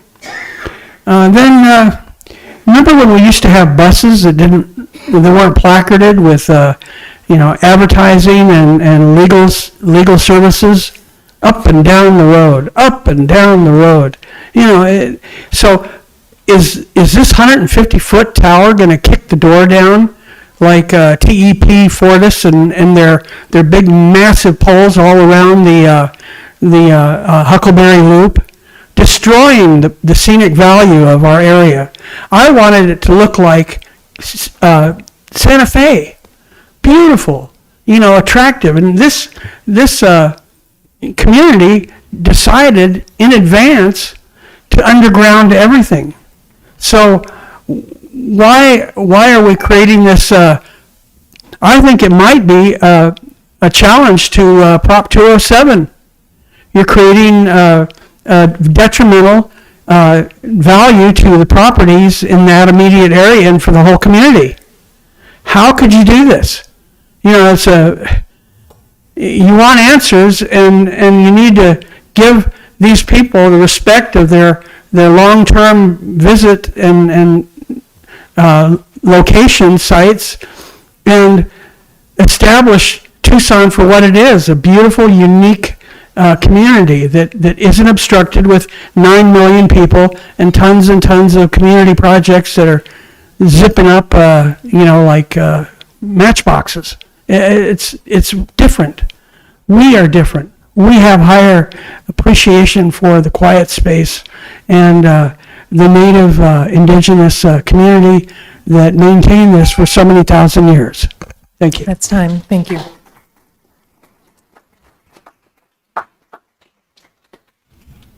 Chair Allen.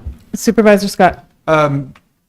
Two questions for Mr. Jaskowski. One of them, Supervisor Hines, you helped to prompt me to ask this question because several years ago, we turned down an application for a similarly sized tower. It was also in District 3. It was before Supervisor Allen was on the board. It was when Supervisor Bronson was on the board. And I recall that there was a discussion in this room about what the county needed to do to make sure that we were held harmless against any kind of litigation under the Telecommunications Act. And to my knowledge, we've never faced any litigation based on that decision. Can you summarize, I apologize bringing up something that happened maybe 3 or 4 years ago, summarize what steps we took to assure that there was no risk of litigation? And I'll add that we also turned down a cell tower in District 3 a couple months into me taking office in Pitcher Rocks. Right? Oh, thank you. Yes, thank you. I Yeah. appreciate that. Yeah. Chair Allen, Supervisor Scott, yes, you are both correct. There have been 2 recent denials within the last 5 years, I would say, where the board did not approve communication infrastructure when it came to the board. In both of those cases, the board clearly articulated reasons why they were denying it that was fact-based, part of the written record, and contained information from our code, materials that were submitted, and things like that are in our purpose statement that identify what the purpose of the communication tower section is, what it's meant to protect, things like that. In both of those cases, the board provided specific direction in their motion as to why, what the basis for the denial was. Things like, the current wireless coverage is adequate, substantial aesthetic adverse impacts to area homes. In one of them, there was a broker from a real estate firm who actually analyzed home values or provided expert testimony. And then clearly, one of them had to do with views that would block, in one of them it was Panther Ridge. I think that was the Massengill one from maybe a year and a half ago, just as Supervisor Allen was coming on. And so there was a lot of public testimony in the written record, and then ultimately in the public hearing that centered around that. So those were a few of the items that the board considered and documented in their decision in those 2 denials over the last 5 years. Thank you, Mr. Jaskowski. And Chair Allen, if I could continue, I'm looking at page 2 of 3 in the public hearing memorandum from the hearing administrator. And under background information, it says, the reports in the application materials did not state if a lower height tower or several shorter towers compared to the proposed would be viable options for filling the gap in cellular coverage. The way I'm reading the appeal, that would have been required under our code, but even if it's not necessarily required under the code, although the way I'm reading the appeal, the appellants certainly think it was, you'd think that the reports would address that. Chair Allen, Supervisor Scott, as I mentioned, each case is unique and has a different set of parameters. I think one of the critical issues on this tower is the 150-foot height, given the scenic views of Kit Peak, views of Alter Valley that exist. So a site here, which has more of a rural character with views as far as the eye could see, a 150-foot tower could more adversely impact than shorter towers. Something in a business zone, I'm making something up here, but at Foothills Mall, something of 60 feet or 70 feet might be appropriate, given the urban infill of that site, the ability to camouflage it as a pine tree or some other type of structure. I brought up the example in Amato where a water tower was used. So all of these are inputs in determining what's the best course of action to pick the option that is least obtrusive. 50, 70 feet, 90 feet, 80 feet, is that more appropriate given this location and it could be camouflaged? Those are things that I'm not sure the applicant presented in the material, but could still be analyzed, to determine whether or not that's more appropriate and whether or not shorter towers are the better option. Chair Allen, in the interest of fairness, could I pose that same question to Mr. Kennedy? Go ahead.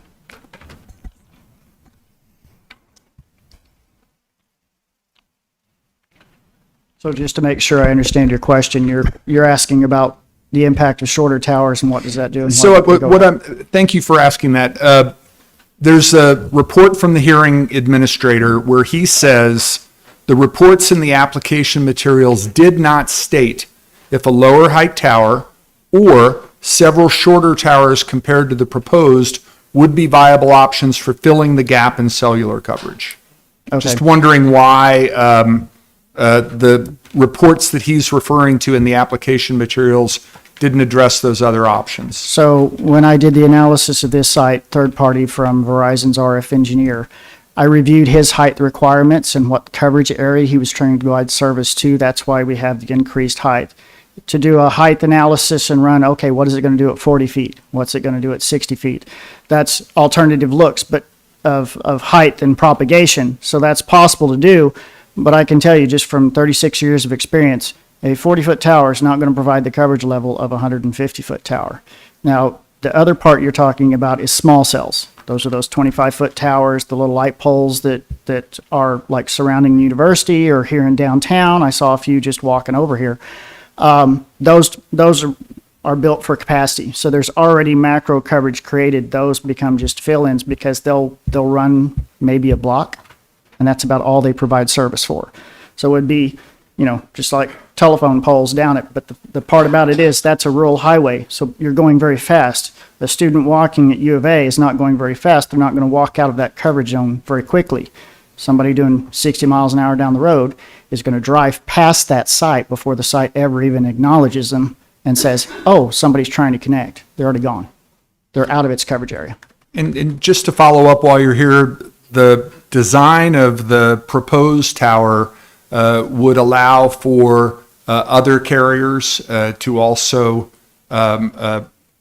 attach. Yes, attach the tower. The tower is capable of holding multiple tenants, so AT&T and T-Mobile could attach as well. Okay. Thank you, Mr. Kennedy. Thank you, Chair Allen. So I am going to move that we close the public hearing. It appears we have no more speakers and no additional questions. And I am going to move and then make a motion and then sort of explain the why behind my motion. So I will make the motion to support the appeal and deny the permit for P26CU00002. And I wanted to explain a little bit why. So one is that, so we hold, for those of you whom I have not met, I am your District 3 Supervisor. I have met many of you. We hold monthly office hours at the Hub. First Wednesday every month, we're there from 3 to 6.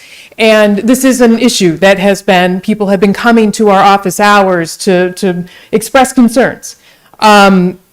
And to the gentleman that commented on why we have to do this here, I am sorry to have to drag, you all have to come here, but it is the only place in which we can actually vote on it, needs to be in this setting. So I want to thank you all first from the community for organizing and coming together to talk about this, to work on an appeal. It is my background as an organizer, so it warms my heart every time I see communities come together to stand together in a unified voice around something. So I appreciate that and thank you for it. There are a couple of key quotes that I want to pull out from both from the department recommendations and then one from the appeal that I think are really telling in this particular situation. So from the department recommendation, the quote is this: while staff has no objection to the request to fill a gap in coverage, the hearing administrator should consider if a shorter/multiple shorter towers are a viable alternative to the proposal, as the 150-foot requested height exceeds what is typically approved for towers located in rural residential neighborhoods. The other quote from the appeal is similar. The applicant is required to identify prospective alternative sites and co-location opportunities, provide a pros and a cons analysis, and offer maps and detailed explanations for why each alternative was rejected. Right?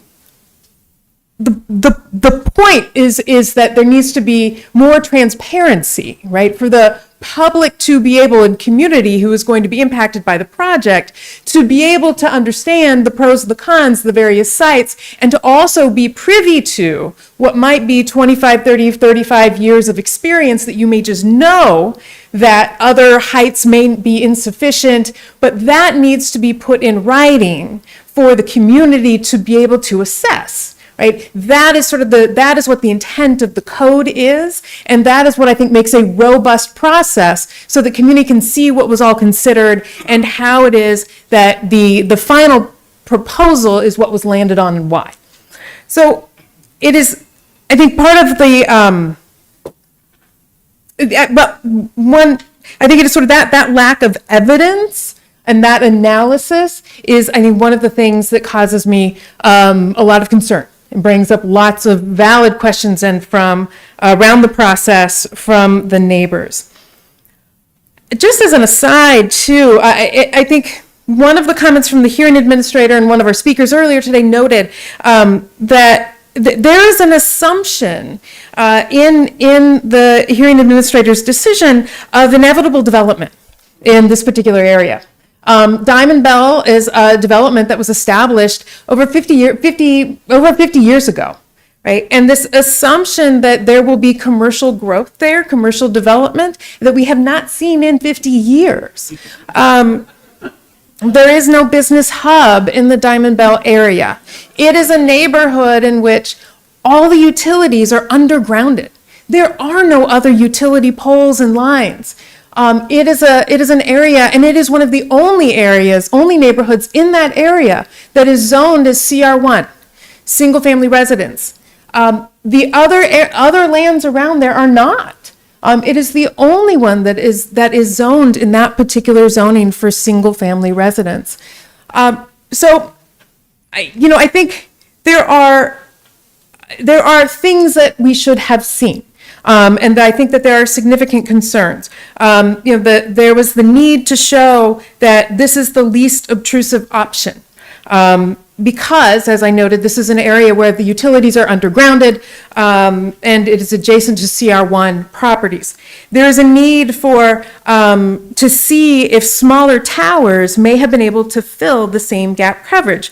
And this could potentially address some of the concerns, very valid concerns, real concerns about obstruction of views to places like Kit Peak, to the Babakiveri Mountains, unique view sheds. Also, smaller towers could be considered in camouflaging, whether that be like a water tower, as in the case of Amato, or the pine, well, maybe not a pine tree, but maybe not a palm tree, a saguaro, perhaps. Options like that get utilized to be able to diminish the view shed impact and make sure that the tower is consistent with the sort of neighborhood context. And so I think that sort of analysis was clearly missing, but was highlighted very clearly from the appellants, the folks who appealed. So it's because of some of those reasons. I support the appeal and urge that we deny the permit. Second. Seconded by Supervisor Hines. Any further discussion? Oh, I'm sorry. I said Hines, but I looked at Cano. Seconded by Supervisor Cano. Further discussion? Chair Allen. Supervisor Hines. I would just like to note that we've been talking about this for more than an hour, and that 50% of the people that used to be on nutritional assistance in this county have lost it. And so I just think that's not funny at all. I just think that this is, like, from a priority standpoint, I don't know. I have trouble with this. That we've spent an hour? Yeah. I just think that it's pretty awful, actually. But If it was in your district, you might feel differently. no. Okay. Any other comments? Chair Allen. Supervisor Scott. I very much appreciate the comments that you made when you made your motion. I think they summarize very well some of the concerns that I had, and I'll be pleased to support your motion. All right. All those in favor? Aye. Aye. Opposed? No. Motion passes 4-1. All right.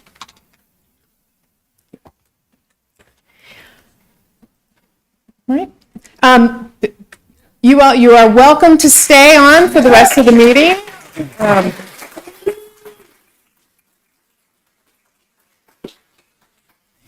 So yes, you're welcome to stay, or you can head on home. All right.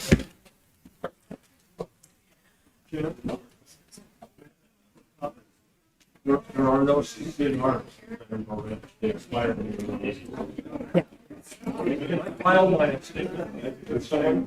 Someone from Right- the clerk's right office should behind be you. Right behind you. Right behind you.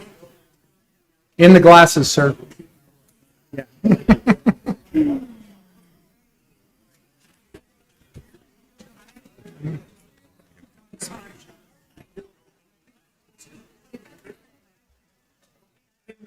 Thank you.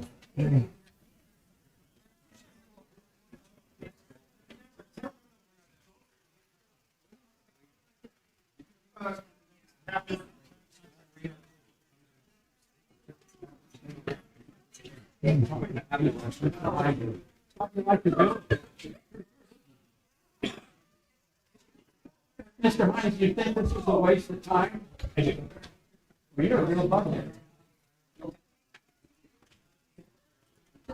Have a good day. Take care. Have a good day.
We are doing a quick scan to see what other items people are here for so that we can move them up in the agenda so that you don't have to wait too long for us to get to them. So.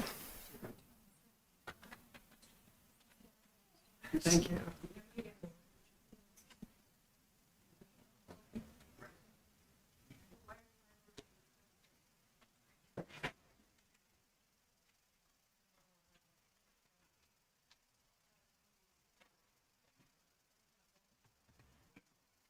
Sure, what I can read you.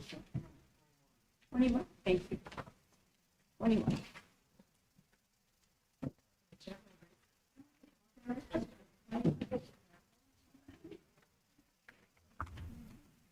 What a full service administrator.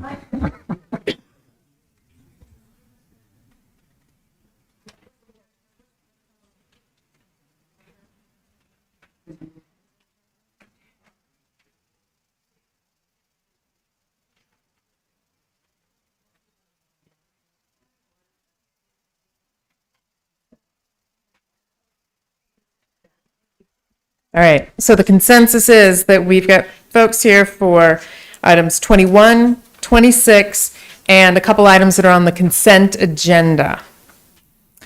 So let's go to item 21 first. This is item 21. This is unfinished business, compromising taxes, interest, and penalties. This is a hearing? No, okay. I will move the item. Second. Seconded by Supervisor Hines. Any discussion? Okay. All those in favor? Aye. Aye. Opposed? Item passes 5-0. That was item 21.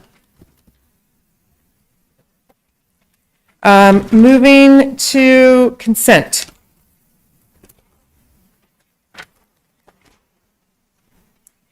I will move to approve the consent calendar. Seconded by Supervisor Hines. Supervisor Christie.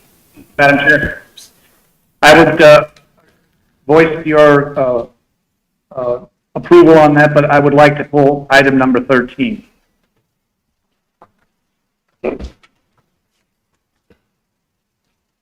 Item 13, okay. All right, so we will, I will move to approve consent calendar minus item number 13. Second again. Second by Supervisor Hines. Any discussion? All those in favor? Aye. Aye. Opposed? Consent calendar minus item 13 passes 5-0. Madam Chair, Supervisor Kano. I move item number 13 on the consent. Seconded by Supervisor Hines. Discussion? All those in favor? Aye. Aye. Opposed? Item passes 4-1. Okay. Now we will go to item number 26. This is the contract for the Southern Arizona Education Council for $122,000. I know we have Mr. Perez here. Do we have, we'll open it up. Are there questions for Mr. Perez? I just think we should continue the item to the next meeting. Or we can hear people too, but I don't think we have enough information to move forward. I would second the continuation, and I think for two particular reasons. One is that there is a annual report that I would love to see. We have a version, I believe, and perhaps you can correct this, that is sitting with economic development. Is that correct? And if I may know when, if there's a point when that might be ready to be shared. Whoever. Sorry, Chair Allen, Vice Chair, Board, yes, so we have received that annual report. We are currently reviewing it, and just like normal, we will craft a memo that summarizes that report and present it to you. We actually started that review this morning, and we can have it ready by the end of this week. And then so that was one. I think there were some outstanding questions that were circulated by Supervisor Scott. Chair Allen, thank you. We did get responses to those questions via email. Okay. And then my other reason is that I noticed some inconsistencies between the contract that was included in the materials along with the other materials from the report that we've seen. And so I'm hoping that if we continue the item, that we can get some clarity and some consistency. Questions around the number of staff, for example, was inconsistent amongst the materials. Chair Allen. Supervisor Scott. I would be fine with continuing the item given the reasons that you cited. I'd appreciate knowing if the item is going to be continued, if there are other recommended funding levels beyond what is noted in the August 5 memorandum from the county administrator that staff might offer the board as options. I have a significant concern with the fact that the county is being recommended to contribute $122,000 and that the city is contributing less than 1/6 of that amount. They contributed more last year because 2 council members kicked in money from their own budgets. But I am a former member of the MEC board, and this is a concern of long-standing. And I think I would like to hear from staff if there are other funding levels besides the one mentioned in the August 5th memo that could be considered by the board on the 25th. And then I would also in the considerations look at what the impacts might be to funding, to noting our funding for program costs and focusing our funding on program costs and what that impact might be.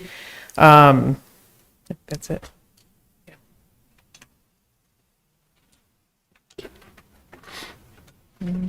Okay. So, Madam Chair, Supervisor Christie. just to be clear, we're voting, there's a motion on the floor to continue? Correct. Thank you. And I think I seconded that motion. Yes. Further discussion? All those in favor? Aye. Aye. Opposed? Continuance passes 5-0.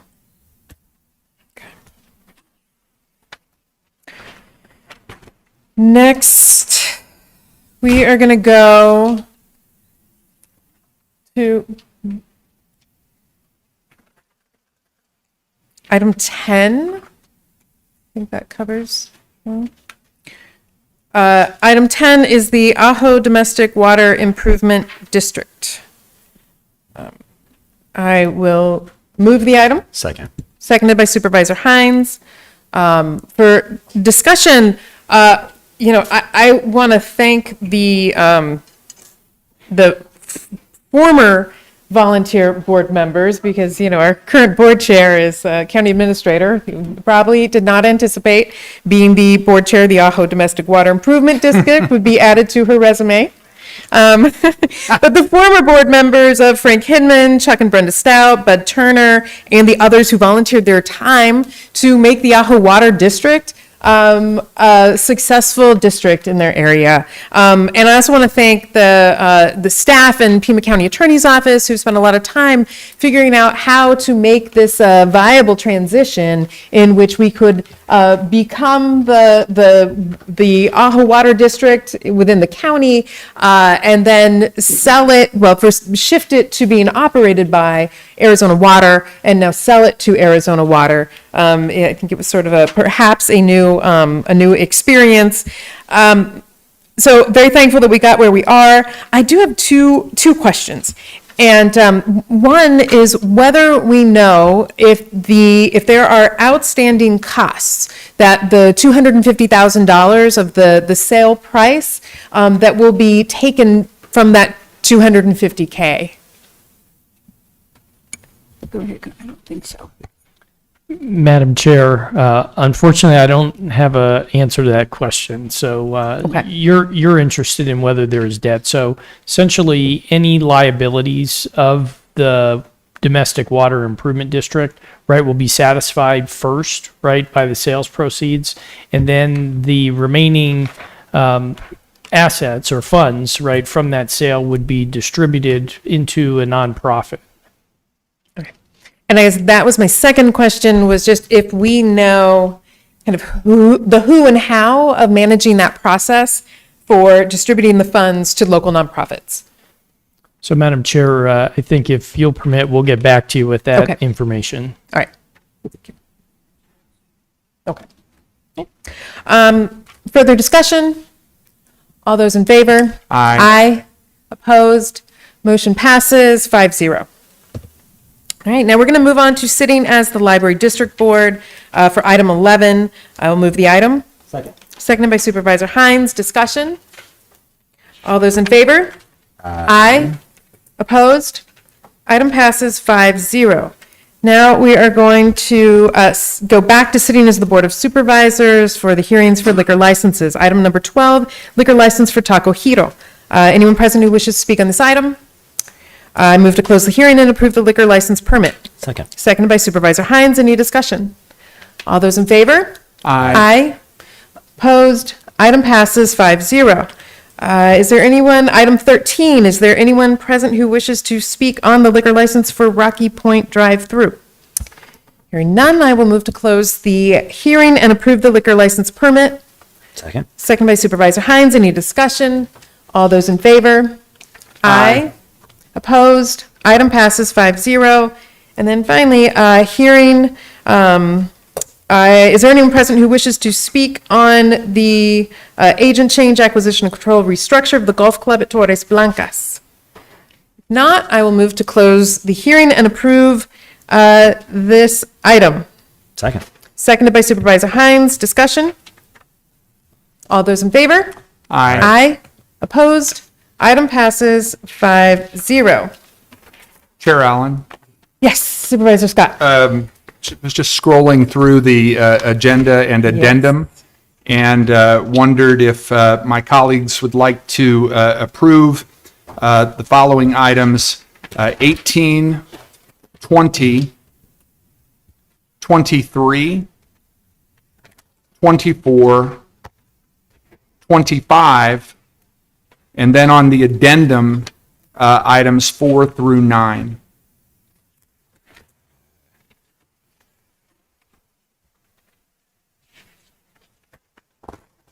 Second. Second.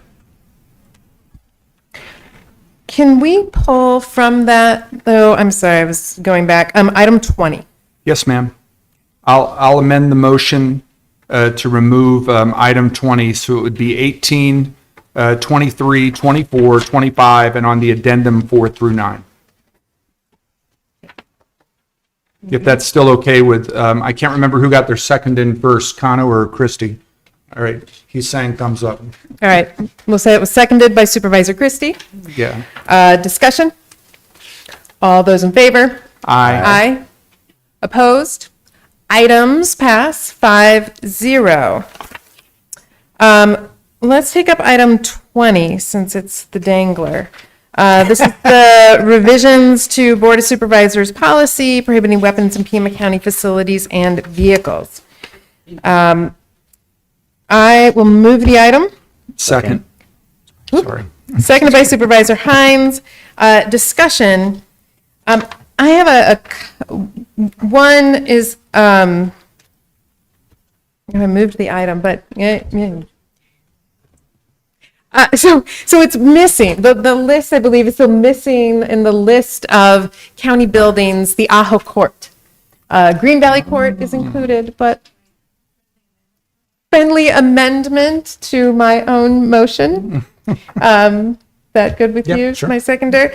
Is to include the Ajo Court. And then I also just have a question to county administrator. If the administration could look at how this policy then might be, once we put it in place, how it might be able to be, if and how it could be expanded to include our community centers. Okay. Any other discussion? All right, all those in favor? Aye. Aye. Those opposed? Item passes 5-0. Okay. That would put us at item 17. This is the county administrator hiring process. Not a lot. We got a good detailed update at our last meeting from Director Boland. So basically, she had laid out a number of things that were in the process of being scheduled, and I think we have, in fact, item number 18 was the implementation of that and putting on our calendar some of the scheduling items.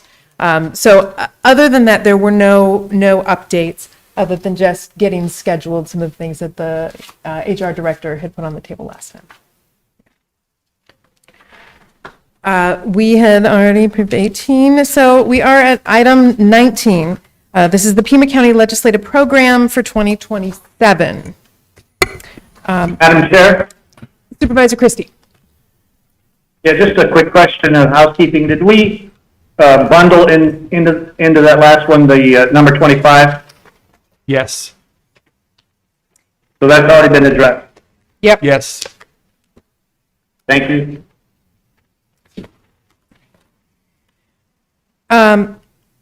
I will move, so we're on item 19. I know Supervisor Hines, you had some additions. Yes, I do. Do we need to move it and then talk about what we want to add, or just talk? I will move the item. Second. Seconded by Supervisor Hines. Discussion. Okay, great. So, let me see here. All right, where's my memo? Here we go. Nope, that's not it. Sorry. Well, okay, so a couple things. I think this board has made it pretty clear, but I think a couple really important things that we have to do, like I just mentioned earlier, we need to talk about like reversing HR1, reinstating full SNAP benefits, Medicaid and access coverage for the state of Arizona. I know there's some mention of that in here. I think that should be like number 1, number 2, number 3, and 4 and 5, like for our, it should just be reinforced more, prominently stated. That's something I think we can maybe clean up a bit better. Also, Excuse me. I'm sorry, what was the additions? Given the impact of the loss of Medicaid, which we aren't even fully feeling, what we've heard from Dr. Cullen on the nearly 50% drop in SNAP enrollees here in Pima County, I think we need to be asking, Michael Rossi and Anna Ma and her team to be working to whatever they can do to reverse these terrible things that happen in HR1. That are impacting Pima County residents so greatly. Also, and I know that I believe I think PCAO, Sam Brown, Dan J, you're right there. Okay, so stopping, opposing, making sure that the OMB's proposed rule on uniform guidance, which could jeopardize all sorts of funding for things like all across the country and all sorts of counties. I don't see that on here. I think that would be really good to include, just because, and I know that we've made some formal, we've opposed it, right? But that should be like an ongoing, make sure this doesn't ever happen kind of thing in our legislative agenda for the federal level, at least. And Yeah. I don't know. I guess you can come back to me. I have to get sorted out here. So if anyone else wants to talk about stuff. My only request is that I think given that there's a lot in our legislative agenda, and it sounds like it's growing, that if it would behoove us to prioritize it. And I think setting some criteria, just because we have limited lobbyists and lobbyists who have limited time. And so giving them some guidance as to which are the most important things that if, deciding between two hearings or two meetings, which one do you go to? My inclination would be prioritizing the things that protect the county first and foremost. And I think we have some of those criteria already that have been, that we've utilized year upon year of ensuring that the county, we don't lose funds, that they, increased costs are not shifted to us, that it's sort of protecting our statutory authorities, those 4 or 5 criteria that are there. And then we can sort of work back prioritizing from there. But I do feel like that would be a helpful process to help guide our lobbyists. So instead of giving them a list of 70 things to move forward, and perhaps overlaying that with which things have a likelihood of success too. Great. Chair Allen. Supervisor Cano. It's really important that we narrow down our requests for our administrator and for our contract lobbyists. We also have a new intergovernmental affairs manager that I believe will be announced soon. That recruitment is underway. Having been on both the legislative side and the lobbying side, I really urge all of my colleagues to perhaps spend the next meeting or two condensing what's missing in the proposal from administration. We have established a precedent of adding to our legislative agenda mid-year or in the middle of legislative session, and that really could complicate things. So if we're not ready today, I would just ask that we maybe continue this for 2 more meetings. So so the first meeting in September, give us a little bit more time, breathing room, and each of our offices can work with the administrator to make sure that our alignment is there. I want to say personally, I don't, when I read the legislative agenda, I think if you look at it at face value, you see priorities 1 through 5. I don't read that as number 1, priority number 1. This is where it gets confusing. I don't read it as number 1 is the number 1 issue, protect the Pima County taxpayer. I'm looking at it comprehensively. And if making it a little bit more objective and just prioritizing it as Section A or something might kind of loosen some of the semantics of it. I was prepared to vote for this today, but if we're not there, then we're not there. Chair Allen. Supervisor Scott. I appreciate my colleagues' comments. I appreciate the comments of both of my colleagues who have served in the legislature. But I know we're also facing a deadline from the County Supervisors Association in terms of items that we want to bring forth for the Legislative Policy Summit at the beginning of October. So if there are items that county staff is feeling that they want to bring forth at the summit for consideration as part of the CSA legislative program, I think we need to address those tonight. And Ms. Lesher, I'm not sure which parts of the county legislative program we're intending to send forth for consideration in Flagstaff in early October. Chair Allen and Supervisor Scott, thank you. Yes, Friday, the 14th is the day that we need to submit to CSA those items. What we could do is sort of split this and look at a couple of issues that we, based on previous experience with this board, would want to go ahead and and submit on behalf of Pima County two that I think are critical are the, some of the state cost shifts and just making sure that we are supportive of that in general concept. And then we have generally moved forward with a variety of items, making sure that we are maintaining the public health, making sure that we have the strength and that we have the ability to maintain our public health authority, and that we are not challenged in any way with any attacks on the authority of our public health department.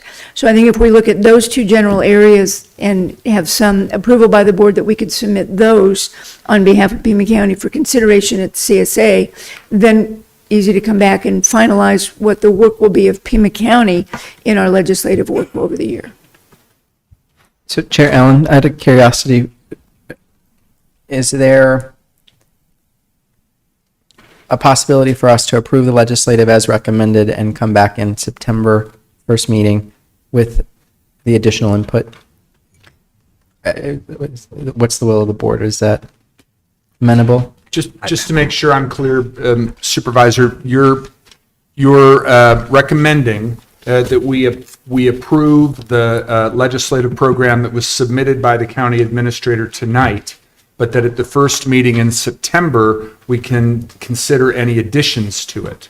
Based on tonight's conversation. And I do see, yes, Supervisor Scott, I do see their mention of Medicaid and enrollment declining throughout, both on the federal advocacy side and on the state side.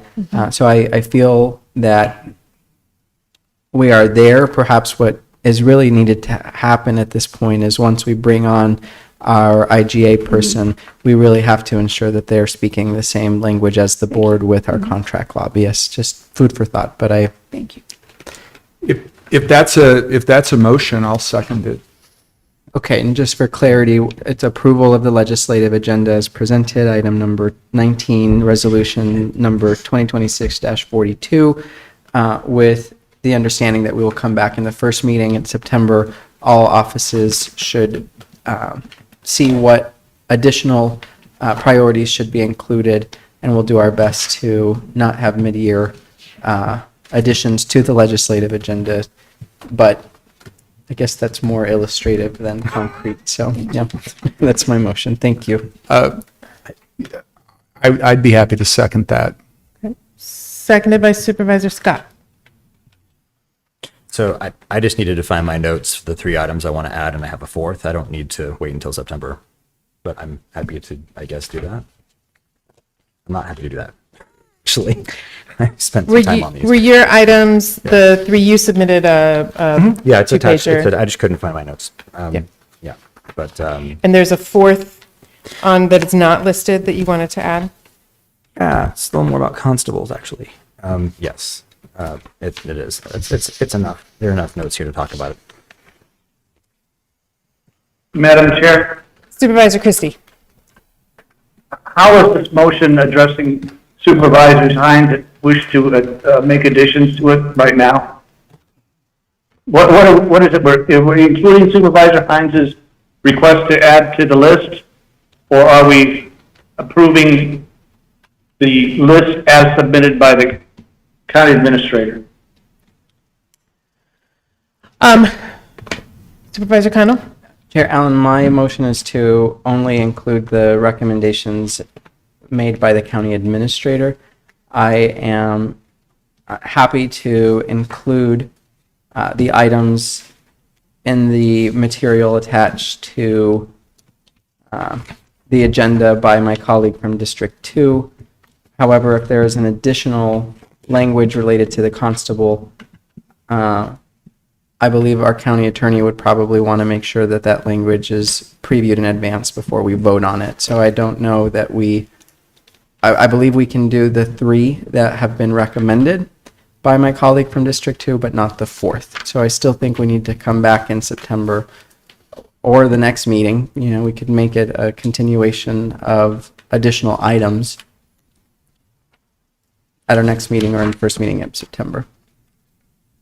just to be clear, Supervisor, you're amending the motion to include the three items that Supervisor Hines put forth, but not the fourth one. That's correct. All right. As the seconder, I would support that motion. And just a point of, is this a point of order, just to clarify, you're talking about discussion, yeah, post You make Anne certification. wrinkle his brow. This is, my attachment includes the post certification for sheriffs and constables that are elected, official misconduct, color of law, and then the accountability for elected officers in the county. Those are the three that we're referring to, correct? Correct. Yes, sir. Okay, then I'm fine with that. Okay. Further discussion? Chair Allen, Supervisor Kano? I would just add that the legislative agenda is a guiding document. I don't believe that any one particular item supersedes any of the others. And so in the conversations with our staff, with our contract lobbyists, it's important for us to ensure that we're using everybody's time efficiently, and that there really is no ranking in the legislative agenda as presented in terms of which item is most important or should get the support of our contract lobbyists. I think from its totality, we are endorsing a very comprehensive document focused on core issues. And I've seen over many years this legislative agenda have very different but similar routes to get to the same destination for advocacy at the federal and the state level. Thanks. Chair Allen. Supervisor Scott? Just wanted to ask the county administrator, I know you have a weekly conversation with Mr. Rossi, our lobbyist, when the legislature is in session. And to Supervisor Kano's point, I'm gathering that one of the criteria that he looks at in terms of what he's spending most of his time on is if he were able to find sponsors for our legislation, especially finding sponsors within the majority caucus. Chair Allen, Supervisor Scott, that's a piece of it, absolutely. Okay. And beyond that sponsorship, Supervisor Kano or Supervisor Hines, given your experience in the legislature, what else would you find the lobbyist would probably be doing in terms of his own prioritization of our agenda? Chair Allen, Supervisor Scott, in looking at my colleagues' recommendations from District 2, I would really prefer that the recommendation is what makes it into the legislative agenda. There's two parts to each one of the three items, recommendation and kind of more background info. I think the way that the legislative agenda is written right now, what's most important is the recommendation. And that's kind of what I would be looking at as the substantive addition to the legislative agenda as presented. Gotcha. Would you like me to read them, or are they okay? That's the attachment. Okay. The clerk looks happy. All right. So I just want to note, so I had recommended the administrator to go through and work on prioritization, but what I'm hearing from Supervisor Kano is don't do that. Which I'm just stating the obvious. and I respect your experience on this, and if you feel like that's not something that we should be asking the administrator, that a suite of items in the legislative agenda is fine to put forward, I will pull my words back. But if it seems like it would be helpful, then anyway. What do you think, Supervisor Kano? Oh, yeah, no, legislative sessions, there's too many unknowns right now. Who will control which chamber, which governor it will be on the ninth floor. I think it's premature to have that determination. But now that we have an IGA person soon to be announced, I feel like after the November election, we can assess which ones will take priority. And to my colleague from District 2's point, by then, HR 1, if not repealed by the subsequent Congress, we'll see more than the current 1 in 10 Medicaid recipients in our community impacted. So to be continued. I don't think this is a one and done kind of thing in August. All right. Any further discussion before we take it to a vote? All those in favor? Aye. Opposed? Resolution number 2026-42 passes 4-1. Okay. We have now completed the items on the regular agenda, which puts us into the addendum. We have items 1, 2, 3, and 4, I believe, remaining. Item 1, I will move the item and share a little bit more when we open it up for discussion. Seconded by Supervisor Kano. This is the request for revision to the Board of Supervisors policies. For discussion, as my colleagues will remember, back in September, we passed 2 policies. One is a NDA reform of the use of NDAs in economic development projects, if I have the wording correctly. And then the other was the creation of an enhanced due diligence process in economic development projects. So we passed that to ensure that we are looking at the kind of totality of impacts. Because I think one of the things that we saw was that we got an analysis of economic benefits, but we were not receiving, in the particular case, it was around Project Blue, looking at a comparable process that assesses impacts to public health, to air, land, water, right, that the other sort of areas of concern, and that are also both benefits and impacts of large projects in our community. So these policies were developed at that particular time. Since then, there was, and this is kind of a context for item number 2 as well, but I'll state it up here. The state passed, the governor passed a moratorium, 3-year moratorium on data centers' use of state sales tax exemption on the purchase of data center equipment in the state. Something that caught my eye in the coverage of that moratorium on the sales tax was that in the 2 or 3 weeks leading up to July 1, when that moratorium went into effect, there were nearly as many applications for the sales tax exemption as there were in the entire 13 years of that sales tax exemption being in place. That caught my eye, and in triggered, I think, looking back at our policies, both the NDA and the due diligence policy. In so doing, what I saw was that those 2 policies, while I think the vast majority of the components of it are still very much valid to their core and the substance of what they do, but there were there's some tweaks that I think need to be integrated into it. On the NDA policy, I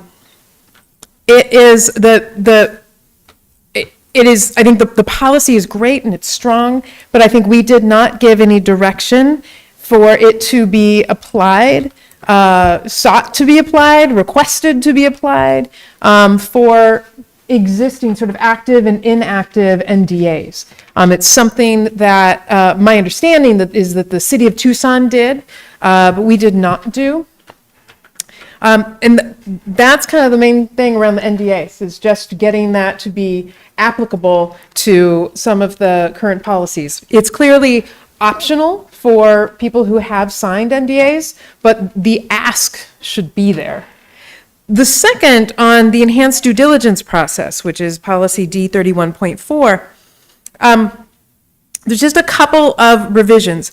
And again, it's reflective. They're revisions that are responses to the moment in which it was created. It's very heavy on talking about economic development prospects and being triggered by economic development processes, right? When people click something on the drop-down, on a drop-down, would trigger the due diligence policy. So the changes that I think would be helpful to make this a more relevant policy would be to change some of the language so that it is more inclusive of projects that come in our door, and which is not always through that kind of drop-down, search prospecting process through economic development, but also projects can come in through the door through development services, and through other means that is not necessarily through a business recruitment lens.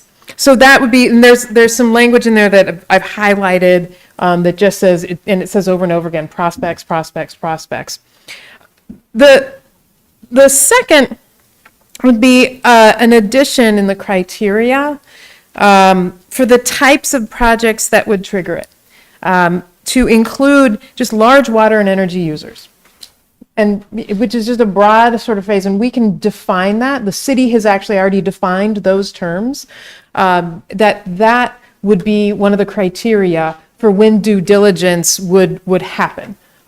These are robust projects. I don't want to see us using our due diligence policy when somebody wants to, I don't know, put a new shed on some property through a variance or through some smaller project. But I think we can be more specific about the types of projects that warrant the sort of robust analysis that our due diligence policy outlines.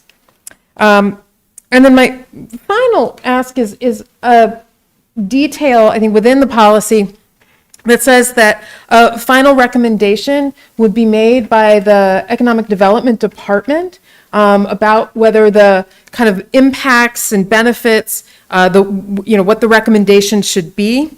My ask would be that that recommendation should come from the administrator, only because it is being based on feedback and analysis and memos and research that is provided by the health department, by flood control, by wastewater, a variety of departments, and it feels like it is more appropriate for that decision to be made by the administrator rather than economic development, because it is one that brings in so many other departments in the county.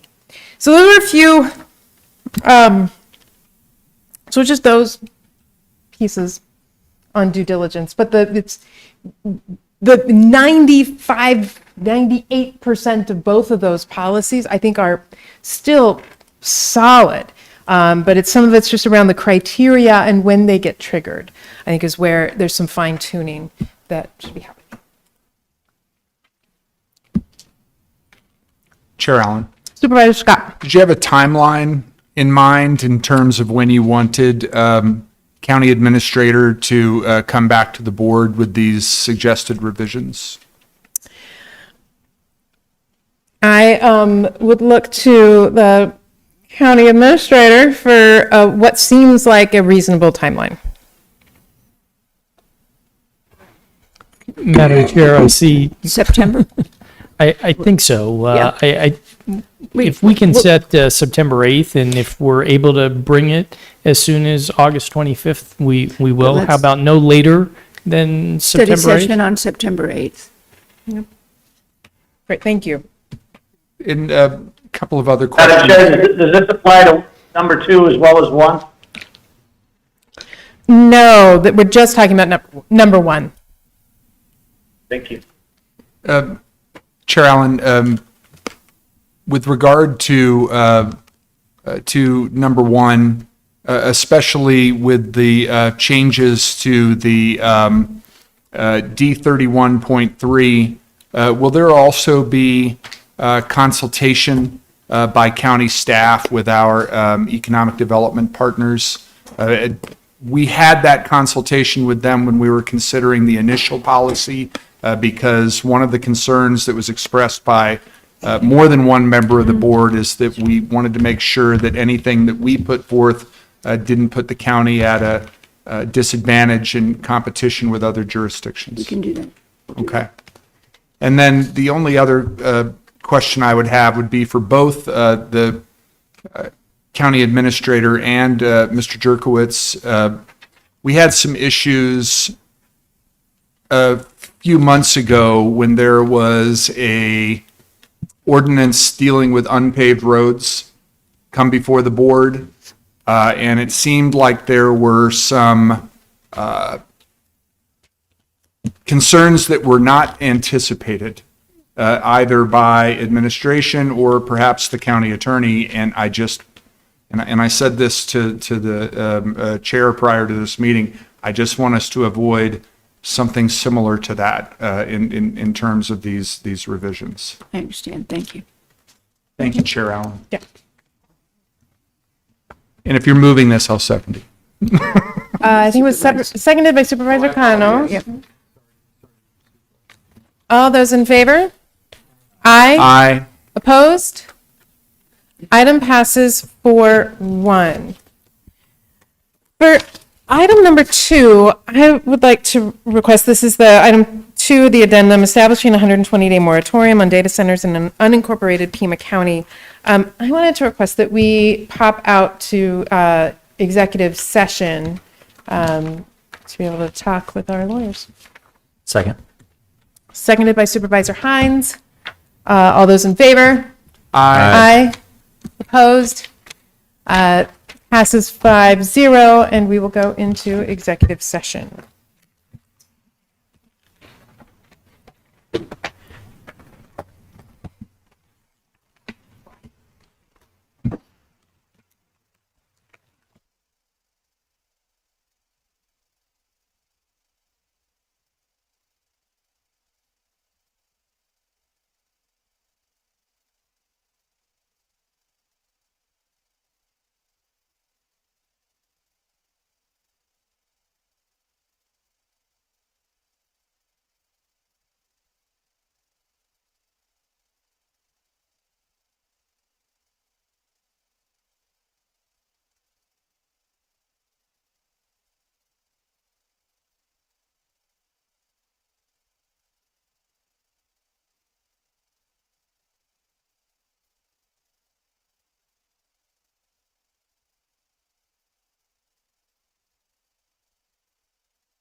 Okay, we are back from executive session. We have a meager 2 items left. Item number 2 is establishing a 120-day moratorium on data centers in unincorporated Pima County. This is directing the county administrator to work with the county attorney's office and county departments to develop a resolution declaring a moratorium on data centers in unincorporated Pima County until the county has completed its zoning code text amendment process. I will move the item. Second. Seconded by Supervisor Hines. Chair Allen, Any discussion? Supervisor Scott? can I request a roll call vote? Sure, yes. Any further discussion? All those in favor? Oh, I'm sorry, roll call vote is not. Supervisor Kano, Aye. Supervisor Christie, No. Supervisor Hines, Yes. Supervisor Scott, Based on the advice of legal counsel, I vote no. Chair Allen. Aye. Item passes 3-2. Our second to last item is the constable disciplinary action. This item is discussion regarding disciplinary action of Constable Justice Precinct 2, Frank Lopez. I think this is, Chair Allen, yes, Supervisor Scott. I move that we proceed as discussed in executive session. Second. Seconded by Supervisor Hines. Discussion? All those in favor? Aye. Aye. Opposed? Item passes 5-0.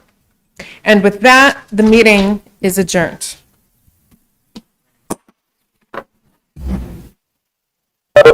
Thanks for using WebEx.